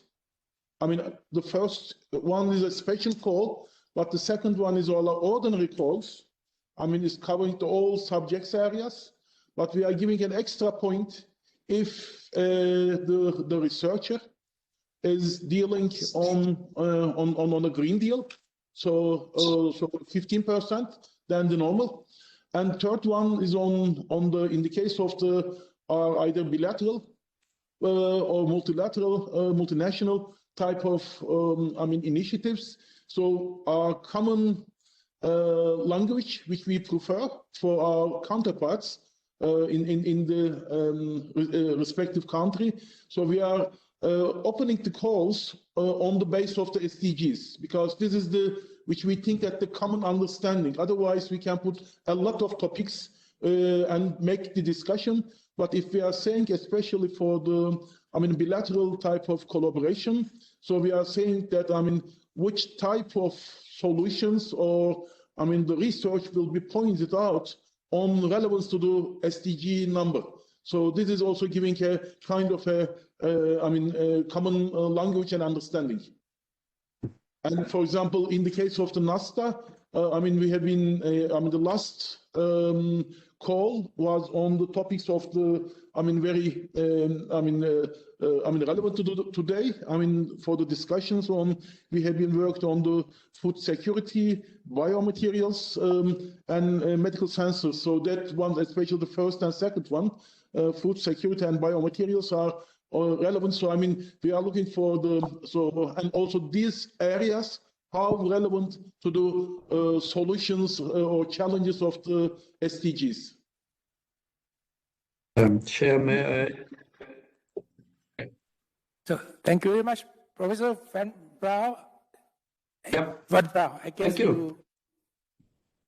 Yes, please. let me make two remarks. One is European Commission funding for research into bioeconomy is significant, and it's wide open for partnerships around the world.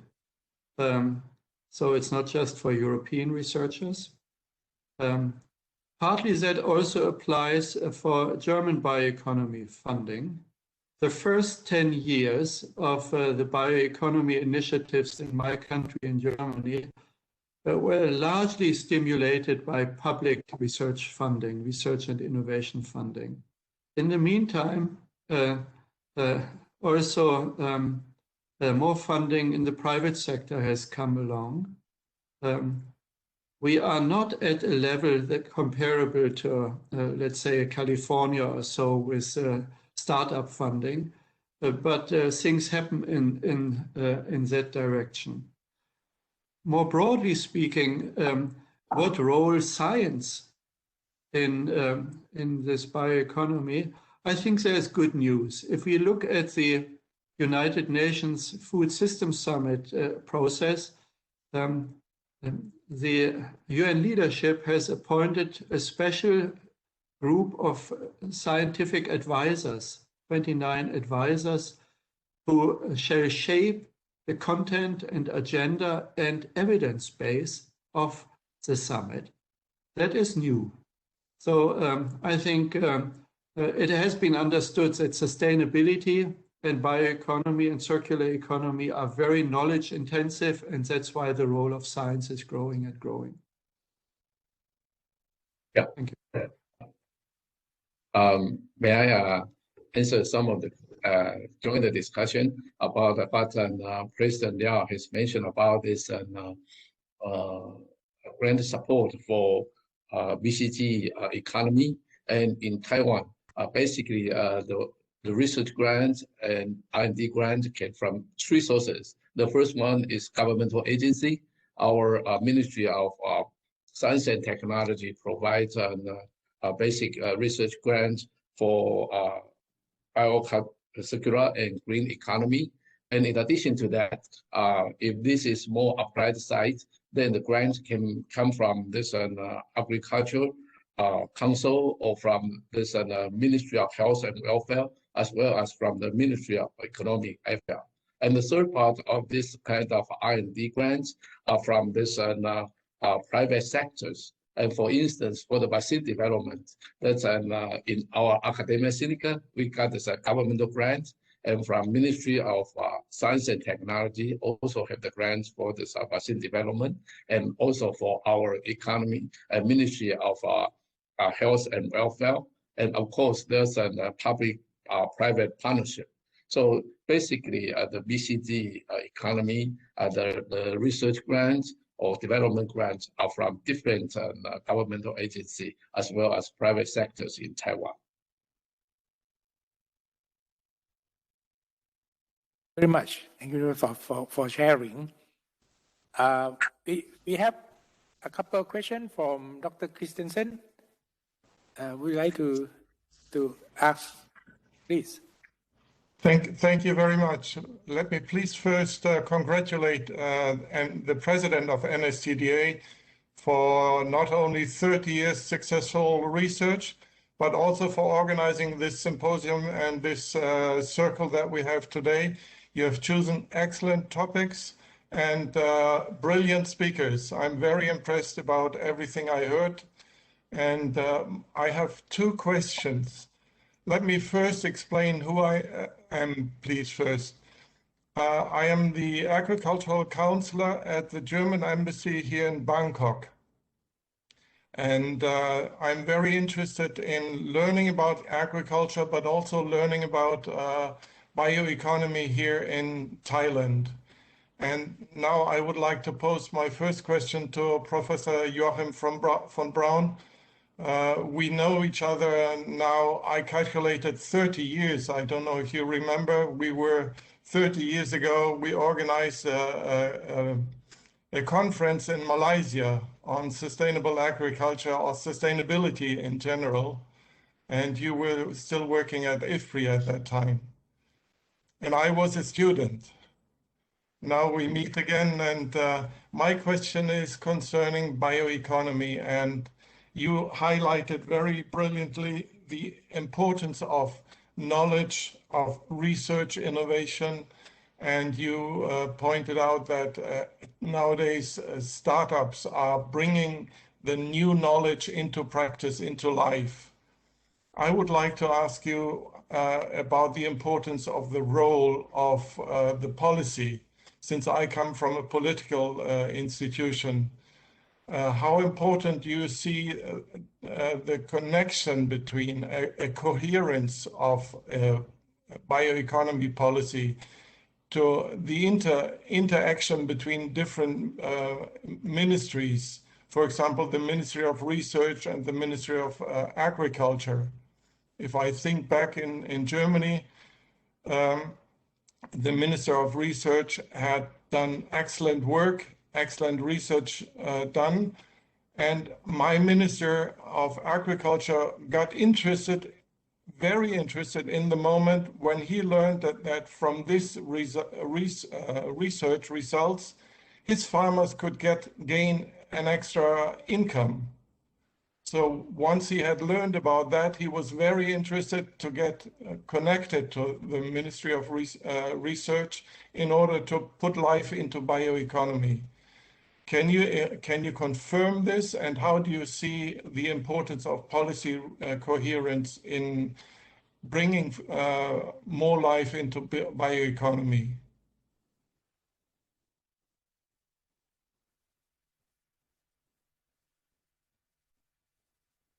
Happy to respond, if the chair permits.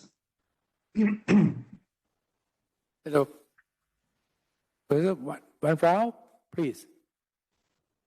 Okay, shall I respond? Yes, please. Okay, thank you. Role of policy in this field of innovation is critical for setting standards, facilitating tax incentives, and for providing startup grants for innovative products. That's on the supply side. On the demand side, the bioeconomy needs to be pulled because the products of the bioeconomy are not finding the interest of the consumers and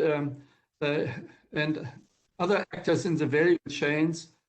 It doesn't grow. So initially, European bioeconomy policy has neglected the demand side of the bioeconomy. That's a lesson which I think we can tell. So that requires labeling, standard setting, information, education, even campaigning so that to reduce waste, losses, and so on.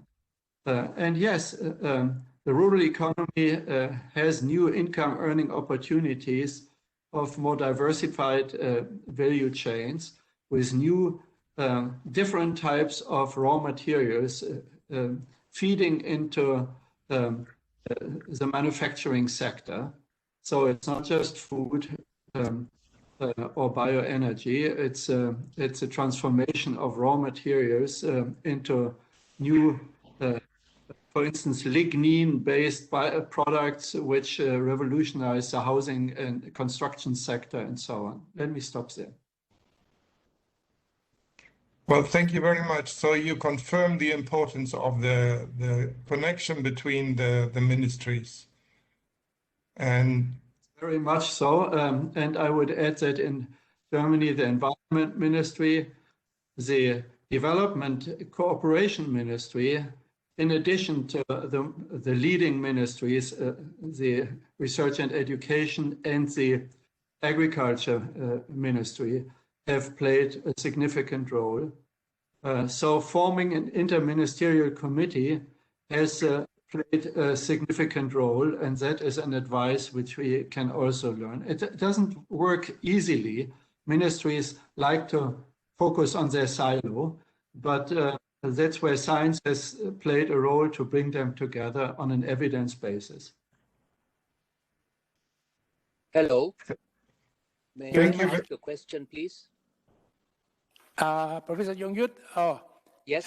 Professor Yongyut, may I let Professor Dr. Chien-Jen ask the second question before your question, please? Yes. Sure. Please, thank you very much. I will be very short. My question is concerning or addressing to the president of NASDA, Professor, let me see, Siri Lecht-Vorakul. I have a question because my task is to connect Germany and Thailand. And I believe, since I'm responsible for agriculture, I believe that we can work together in the sector or on the strategy, on implementing the strategy of bioeconomy.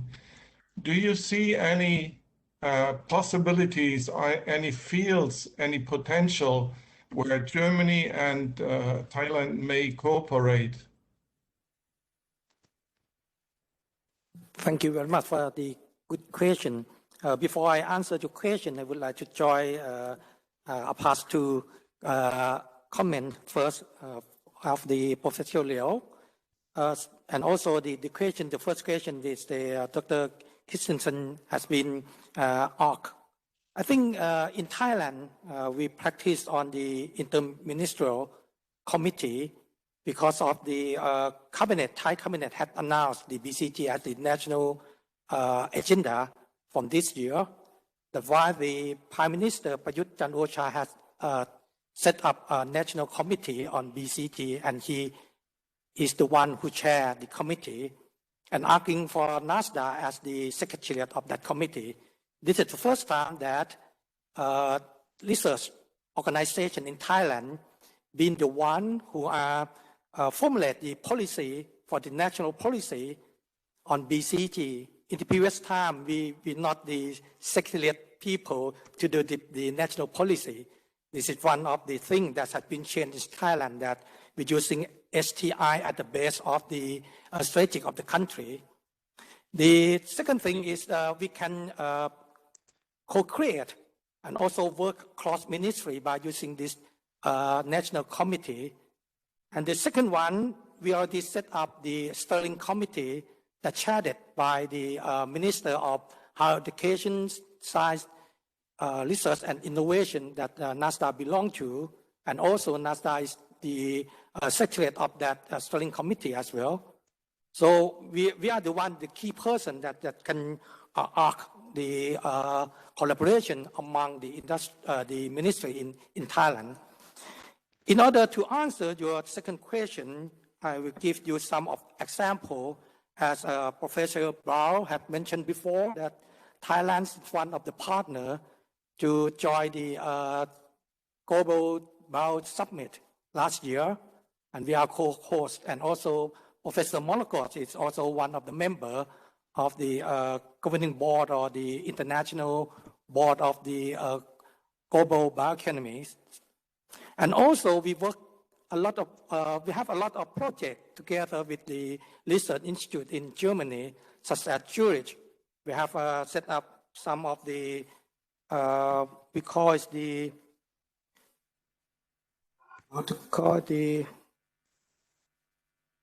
joint research program, especially on cassava store project, and also some of the non-moving project, and also nano-coating plant, phenopic project. That's some of the projects that we do on research. Apart from that, we're also working closely with GIZ, the international collaboration under the Germany government, working closely with the Thai Environment Institute. And we're going to set up the working group, I think probably next week, in order to working not only in Thailand, we're going to working with Vietnam and also Indonesia and Malaysia on that topic as well. These are some of the examples that we can work with Germany and also with the other country as well on the policy formulation. Thank you very much. Okay, thank you very much. May ask Professor Yongyut for his question. Professor Yongyut is previously Deputy Prime Minister of Thailand, Minister of Science and Technology, and previously the President of NASA. Professor Yongyut, please. Thank you very much, Dr. Kraisid. First of all, congratulations to all the speakers. I've really learned a lot from this symposium. I have a question for Dr. Hasan Mandal and maybe for all the other speakers as well who are involved in supporting good research in their countries. So I note that Turkey has a platform base for support, which is good. I think Thailand is also having that type of a platform base for support as well. My question is, how does a small researcher get support? Maybe this researcher, she has a good idea or a good project, but maybe it's small and does not fit well into any of the platforms. So how do projects like that get support, which I think they should have some support as well. And I would like other country experiences about this kind of platform versus individual project support. Thank you very much. Professor Hasan, please.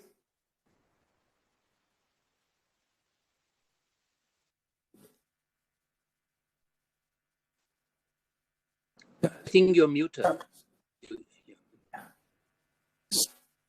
Hear you. Sorry, we cannot hear you. Can you hear me? Now we can hear you. Yes, okay. So thank you for the question. And I mean, I should emphasize that, I mean, not all our funding, of course, with the platforms. What we have been changing starting from 2018, and we put the goal in 2023, which is the 100th years of Turkish Republic. So, I mean, it used to be nearly the 100% of our fundings for individuals coming with an idea, and we are funding them. But now we are changing the ecosystem to, I mean, dealing with the big challenges. And I mean, our goal is to reaching to 75% of our funding in 2023. For today is only 45%. So for the funding the big platforms, and the platforms are running for, I mean, for technology development, for in terms of the, I mean, technology readiness level, starting from 2.3 to 5.6, and it is coordinating by the universities and collaborating with other university and industry. And if it is from the technology readiness level, starting from 5.6 till 8.9, and it's a product development, and it's running by the companies and collaborating with the universities. And and each platform is running initially for 4 years, and which project is going to be funded is decided by the platforms itself. So in the past, that I mean, TÜBITAK headquarters is deciding that all individual projects. So now, I mean, in the platforms that we are looking for, what is the outcome and impact of the platform. And as I said, for today, about 45% of our funding part is going to the platforms, and 55% for, as you have been mentioned, on the individual projects. But this has been moving in terms of the budget-wise. 75% is in 2023 for platform, and 25 for the individual projects, and it will stay like that. So, as a result, that I mean, we will not 100% for platform funding, and our reference is coming from the European Commission. Turkey is in one of the full member partner of Horizon 2020, and now moving to Horizon Europe. So this is a kind of also way that what we have been learned during especially the last, I mean, 6-7 years, and the kind of, especially for getting the right outcome and impact, So the platform type of funding is giving a good opportunity. And finally, so this platform are not static. I mean, so which means that, I mean, we are forming the flat platform with a different type of partners, and they are not staying for next 4 years. So one partner can remove from the platform, and another new university or company can also join the platform while the platform program is running. So I hope that I may give a kind of an experience what we are trying to, and it's only the positive one, only the one that we have been started and ended is during the COVID-19 for the development of the vaccine and the drug. And what does it mean, this platform, for example, they have been using the same infrastructure.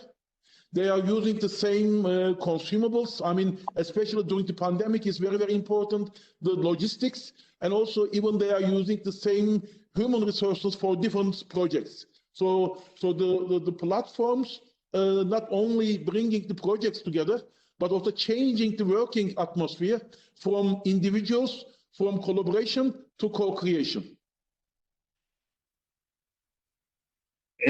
And I would like to share this the experience in Taiwan.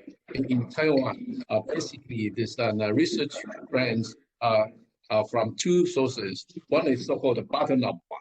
That's as you mentioned about a small project for individual. That's this kind of a project basically was supported by our Ministry of Science and Technology. It's a bottom-up, and this the grant, the research proposal granted rate is around 50%. So each individual research project can get the support from our Ministry of Science and Technology. And for those related to applied sciences, they can apply this individual research project from our Ministry of Health and Welfare for this vaccine, or new drug, or diagnostic researches, and so forth. And for the agriculture, and they can apply for grants from our Ministry of Agriculture. And also, if this is from this basic research to this product development, and they can also apply for grants from our Ministry of Economic Affairs. And in order to coordinate this kind of research budget and also integrated with this so-called top-down research in our cabinet, we have a so-called this biotechnology coordinating group, and try to network and also coordinate that's basic research and applied research together. That's the situation in Taiwan. Thank you very much. I have a few questions from the attendee. The first two will go to Professor Chen about the pandemic situation. One is on policy level, one is a rather technical level. The technical one first. The question is, how are robots deployed in Taiwan pandemic situation? And the second question is that you suggest about the solidarity against the emerging infectious disease. What do you see about the international mechanism for that solidarity at this moment? Okay. For this robotic and technology, basically we use different robots for this environmental disinfection, sanitation, and so forth. That's one thing. And the second thing is we use the robotic devices to do this patients and so-called tele-monitoring of this physiological condition. And then we also use this robots for delivery of this garbage or defected objects and so forth. So in Taiwan, we try to use this kind of different kind of automatic robotic devices to taking care of the patient and also to taking care of this resources allocation and so forth. This is one thing.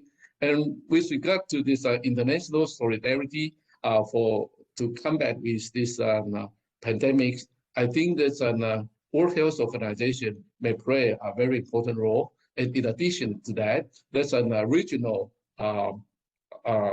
organization are also very important. For instance, in Asian Pacific region, we have APEC, Health Working Group. And I think through this kind of multilateral, multinational organization, and we can accelerate this solidarity. But more important thing is that we should have the spirit. This means that we have to help each other, and we have to know that virus respect no border. And we definitely, this kind of sharing of this resources and technology, as well as this PPE and other medical devices are very important. And recently, for the vaccine distribution, fortunately, we have COVAX and supported by CEPI and so forth. And this kind of coordination is very important for us to supply a vaccine or PPE or pharmaceuticals to those countries who are in need of them. So I would like to say that definitely we can work together and to combat with this pandemic. Thank you very much. That is very clear. I have a similar question addressed to Professor Mandal about the circular economy. Some audience have the feeling that we do not really have international mechanism on circular economy. Can you comment something on that, please?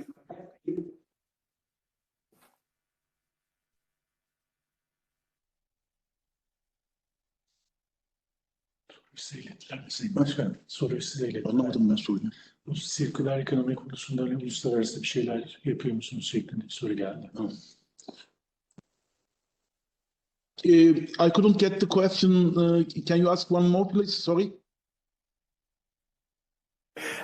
The question is, it seems that there is no international mechanism for the improvement of circular economy at this moment.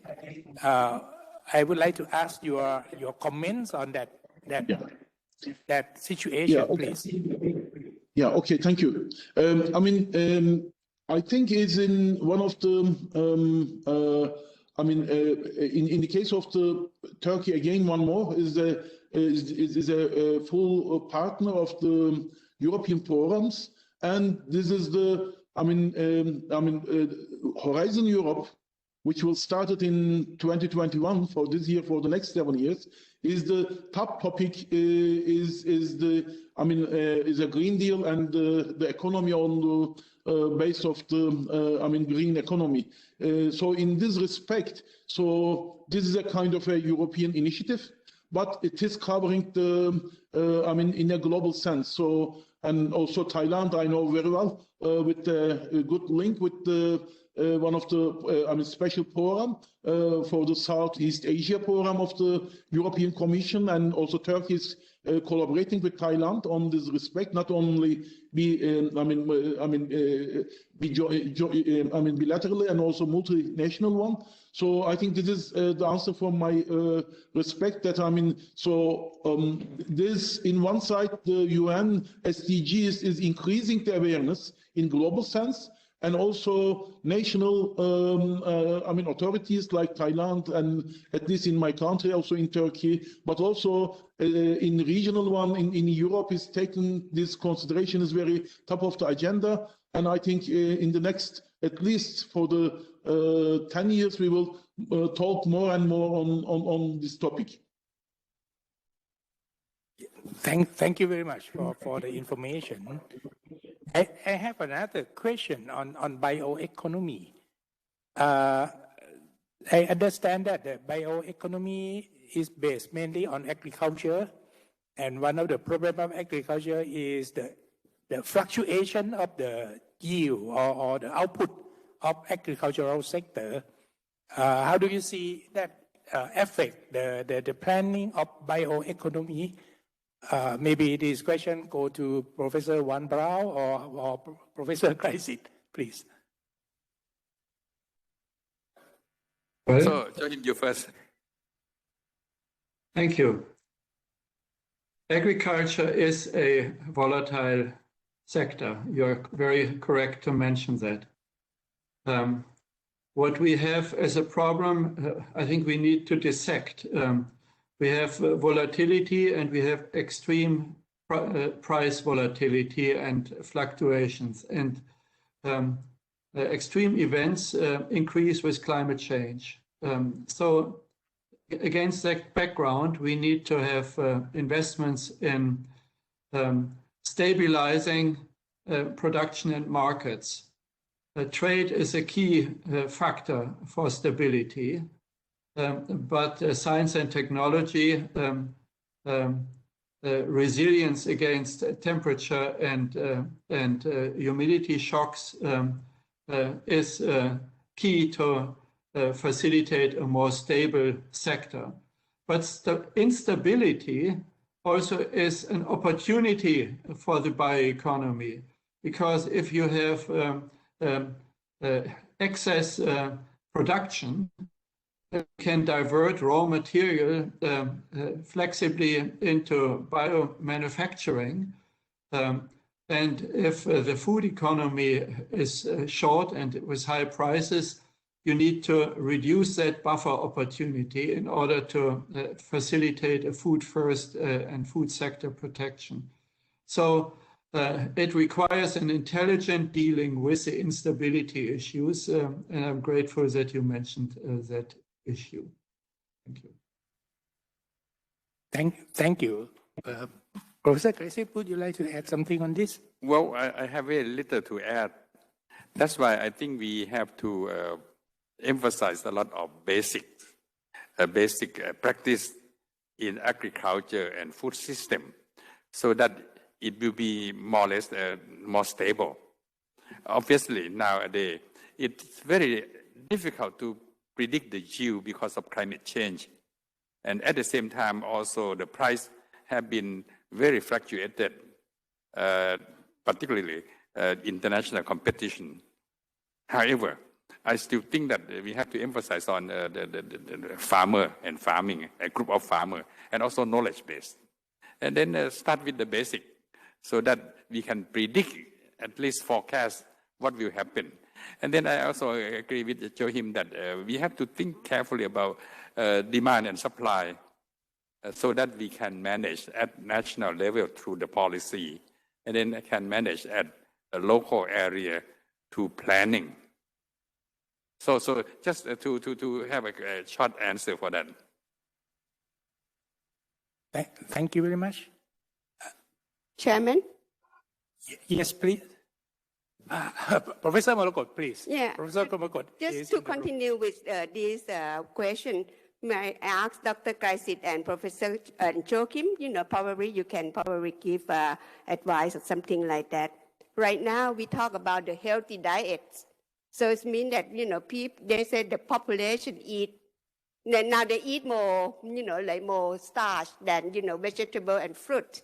So if you talk about the matching between supply and demand, how are you going to convince like farmers in Thailand? Mostly, I think about 60% of our land, agricultural land, grow rice, and less for vegetable and fruit. If you're going to, you think you can convince farmers to change the pattern, like from rice to, fruit and vegetable? May I try to answer first? I think this is a very good question and also difficult to answer. Globally, there is a trend to promote the demand for healthy diet, promotion of demand for healthy diet.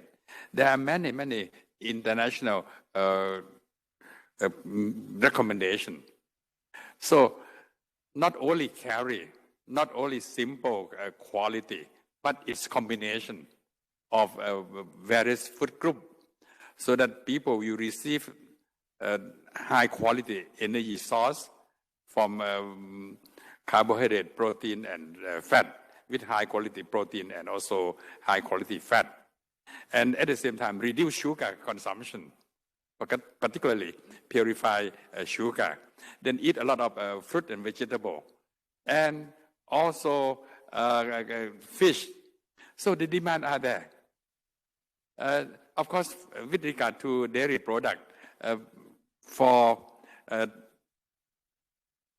yogurt product have been very popular nowadays. So all in all, we have to promote like a balance and diet with a great variety of food product. So promotion can be done, and people have been aware. And of course, again, I should like to mention that we have to emphasize on capacity building to smart farmers, smart farming. And then, of course, support using science technology instead of supporting the subsidy. Thailand has used a lot of money for subsidize the price of farmer, and instead of building capacity of farmer and farming, and then learning by doing, linking with a local university. So there is a good trend now. So I try to answer what we can do nowadays. Thank you. Do you think, Professor Joachim? Well, Still more harder. Farmers are convinced by prices and by income. And if we don't facilitate that fruits and vegetables are very competitive with rice and other cereals, they will not switch. We have a problem. Fruits and vegetables in many countries, I don't know about Thailand, but I know about India, for instance, have been rather expensive compared to calorie-dense foods, say rice and wheat and maize. Why have the cereals become relatively cheaper in the last 2 or 3 decades? Because we have heavily invested in science and technology to make them more competitive, and that has driven down prices, and that is good for poor people, but the balance is lost. And that's why the macro incentive structure for healthy diet is distorted. So we need to invest in the technological advances to make fruits and vegetables more competitive. Government and private sector need to partner to facilitate market access, cold chains, processing for healthy fruits and vegetables. And in addition to the promotion and the education and extension, which have been mentioned by my colleague already. Thank you very much. That's a very good point. Because we are on this issue, may also ask another point, that is currently we are having the plant-based meat, and we will probably have the insect-based meat. What do you see the role of this kind of food in the bioeconomy in the near future? I think the main opportunity is not with food, but with feed, animal feed, insect-based animal feed. And that's progressing well. Good programs in East Africa, for instance, startup initiatives in the Netherlands. This insect-based feed for poultry, etc., is an opportunity. May I provide additional elaboration? In many countries, like in Southeast Asia, including Thailand, and also in many countries in Africa, insects have been considered as unconventional source of protein. So it's for human being. And of course, the one can eat a cook or fry insect directly. And also now they try to make insect powder for human consumption and mix with flour to produce other food item. And so I think we can use for human consumption, but it has to fit well with their eating habit. And also can be used as an animal feed component.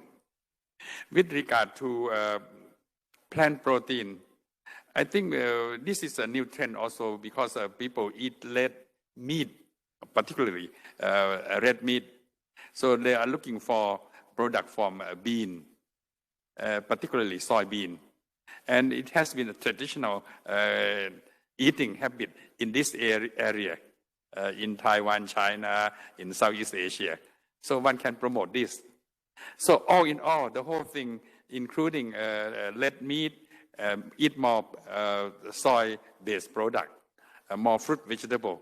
It's called responsible consumption. So that carbon footprint in terms of greenhouse gas and also water footprint will be neutralized. So, and also they are also healthier.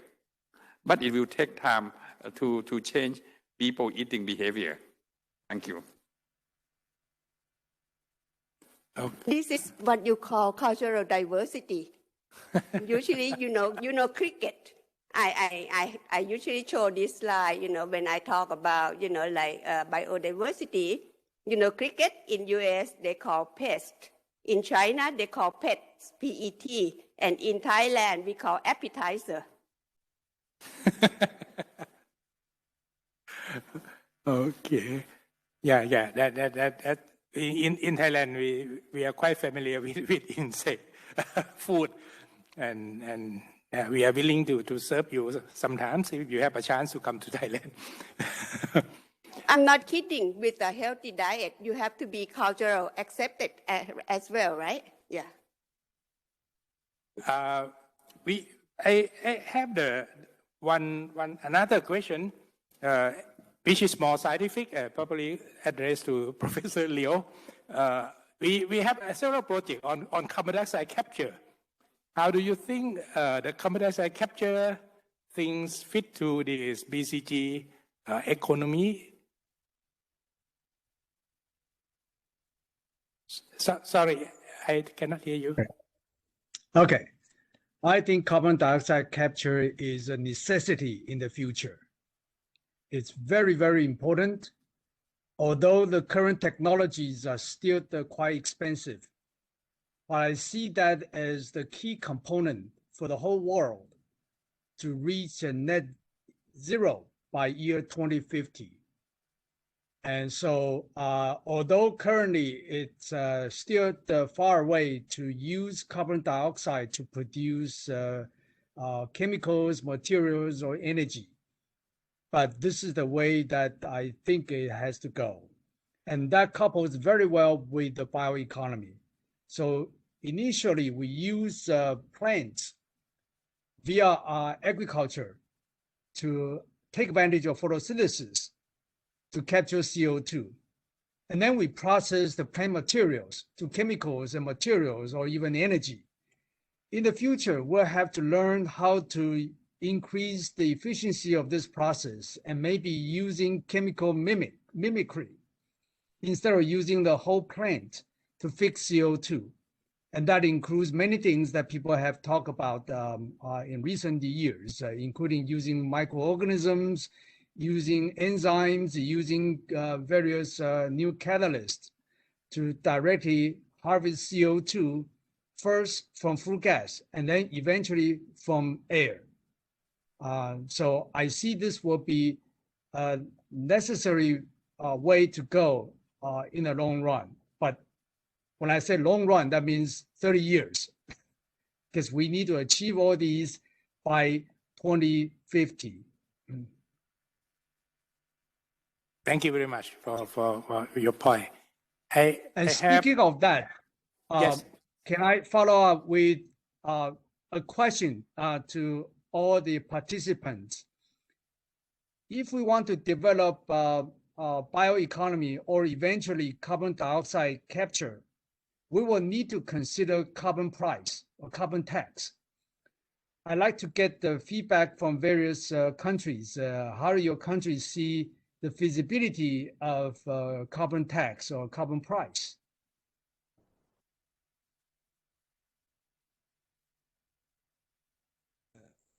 Mr. I'm Chairman. not sure who would like to address this. Mr. Chairman, I'm Suwit. Oh, yes, please, Dr. Suwit. Yes. Now, Thailand, I think, have a voluntary approach. They can sell the carbon each other between the company or factory, and the tax incentive is that you can exempt the income tax from that selling.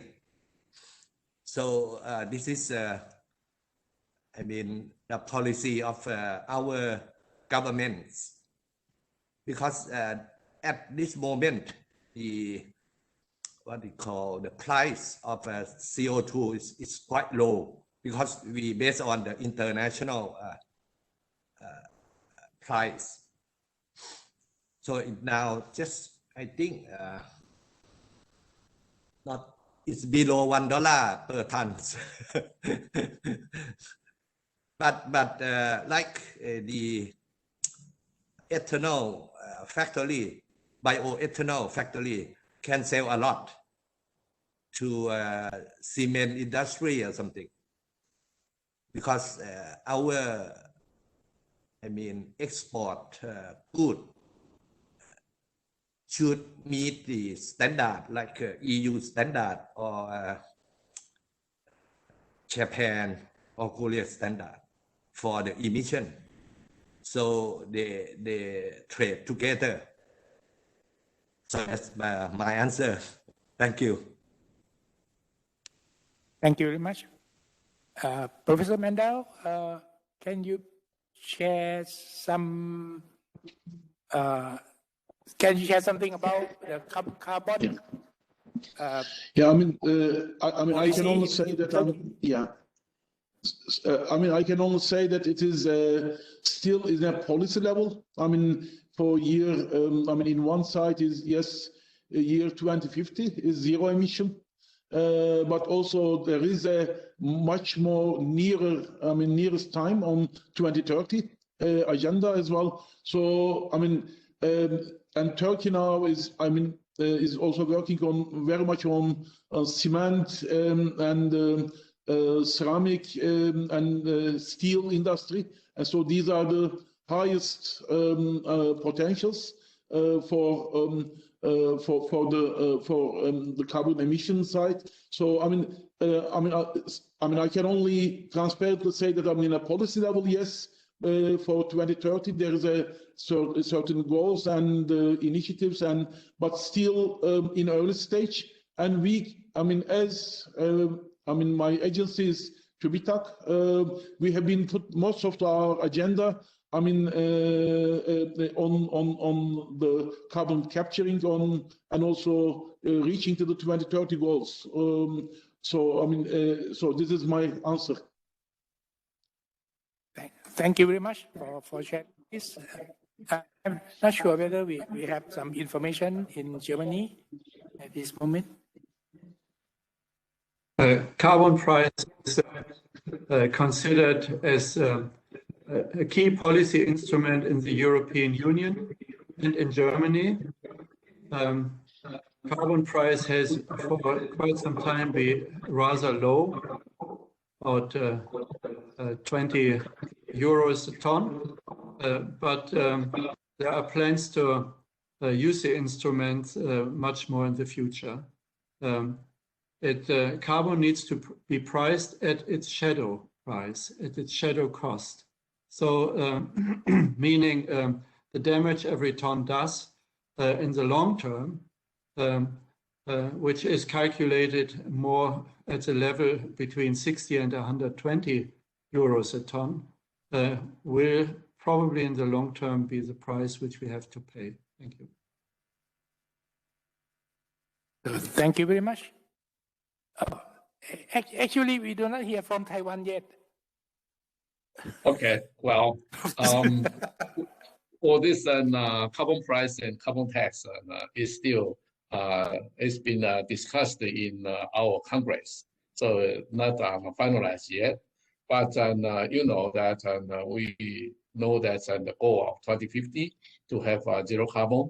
So what we are doing now is for this green energy, and we hope that by 2025, 20% of the energy electricity is from the solar energy and also offshore wind energy.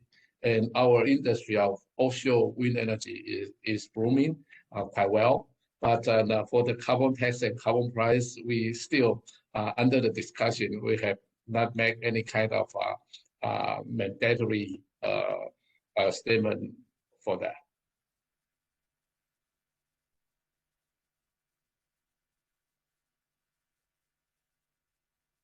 I guess that we have time for the last question. This is for anyone that would like to answer. The concern is how are we going to communicate the idea that we are talking today to the next generation of people so that they understand the importance of what we are talking about. Do you see this is a problem, or actually it is quite well known among the young already? In Taiwan, basically the young people here, they are really concerned about this climate change, global warming, and they're concerned about the food security and also bioeconomy. They are much more concerned than the elderly and the adults in Taiwan. So I think that they do have this mindset and how to create a better world in the future.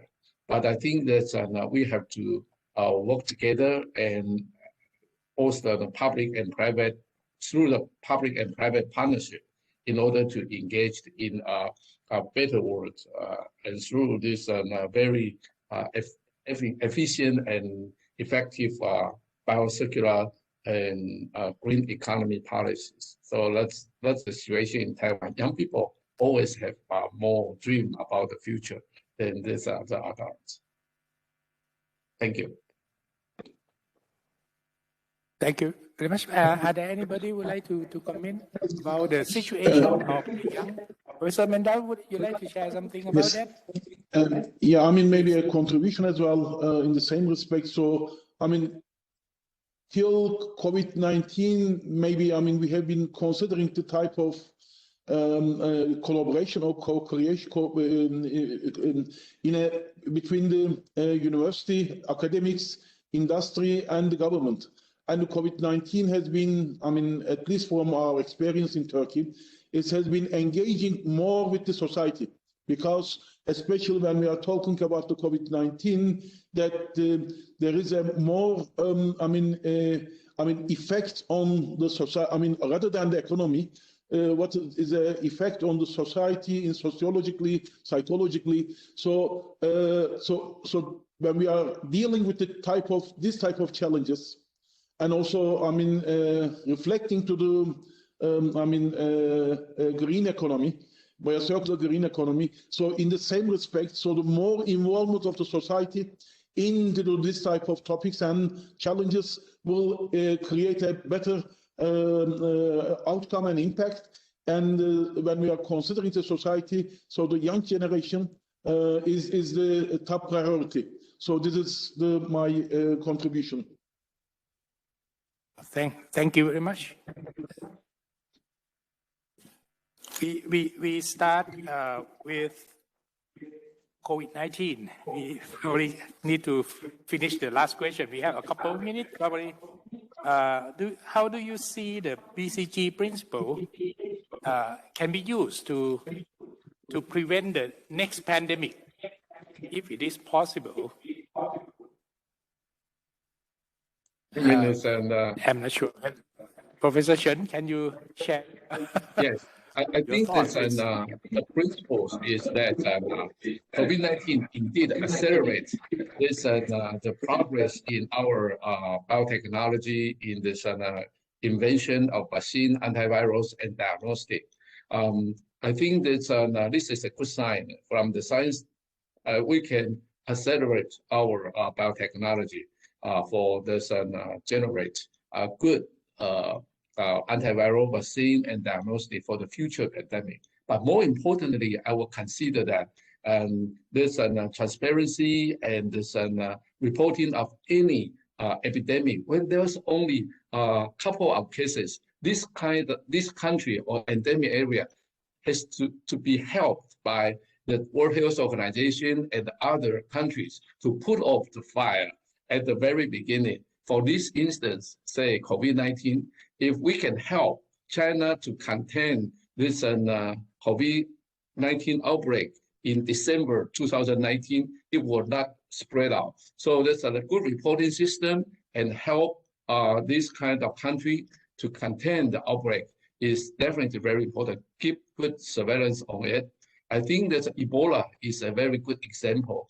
So for Ebola, it always contained in some African country because they reported rapidly and transparently, and all the nations went there to help the containment of the Ebola.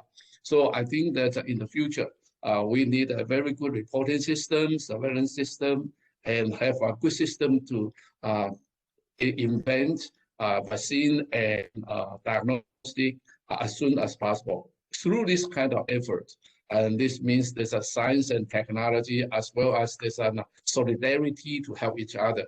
We can contain the future pandemic. So Thank you very much. Thank you very much indeed. We have already used up the time, and I would like to thank all the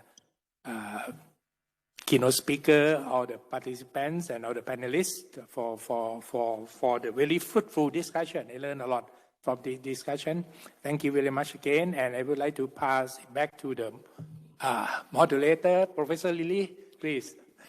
Thank you, Professor Prasid. It has been a great discussion. So again, thank you all speakers, panelists, and audiences who actively participate in this discussion. Now I would like to invite Dr. Narong to give us a closing remark. I think it is a very good time that this session can bring all together all good friends you met in online. Anyway, we are now come to the close of this session. I would like to begin with expressing my sincere appreciation to all the keynote speakers, presidents, and leaders of scientific and academic institutes from Thailand and overseas for attending this important forum and for your stimulating presentations and discussion. Today's forum has shed some light on how research and innovation can support BCG and sustainability in the world post-pandemic and provide opportunity for collaboration among institutions to advance the process of research, translation, and commercialization. According to my note, please allow me to briefly share with you some key messages coming out of this forum. Firstly, the need of strong commitment to sustainable development at all levels was emphasized. Strategies and conditions in each nation may differ, but we have a common goal, which is Sustainable Development Goals, or SDGs, which we believe is a core strategy to restore our economies and society from the pandemic's impact. Changes in government, business, and individual behavior on a massive scale are required. Secondly, the important role of human resources was lessed.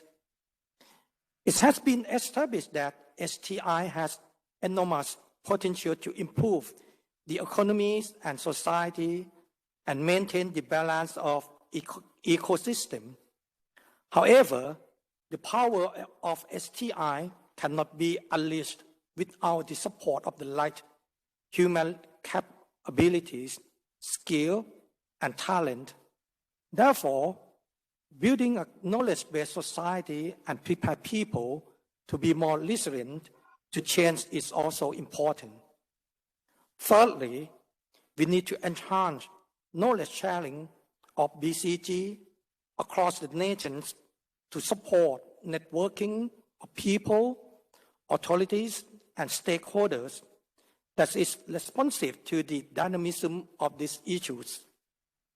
More partnerships should be forged among public and private organizations to promote sustainable development. Fourthly, harmony is the key. Fundamental concept of the BCG economy models is to strengthen capacity, starting from local communities, expanding to the nation level, and connecting to the world by being part of the global supply chain. Collaborating with international partners to co-create knowledge and innovations, and engaging and playing an active role in international initiatives to advance sustainability agenda. Therefore, close collaborations among the government, industry, local communities, academia, and international organizations are necessary to drive this sustainability agenda to the success. In response to the BCG policy and global pandemic, NASDAQ is committed to supporting and learning from our partners in both science and networking across the world. The development of innovative solutions for global sustainable development and moving forward with circular, green economy through the post-pandemic together. Once again, thank you very much for your support and participation.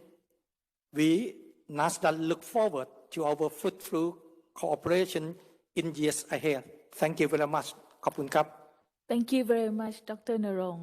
Now we come to the end of the session. I hope you all enjoyed the President's Forum 2021.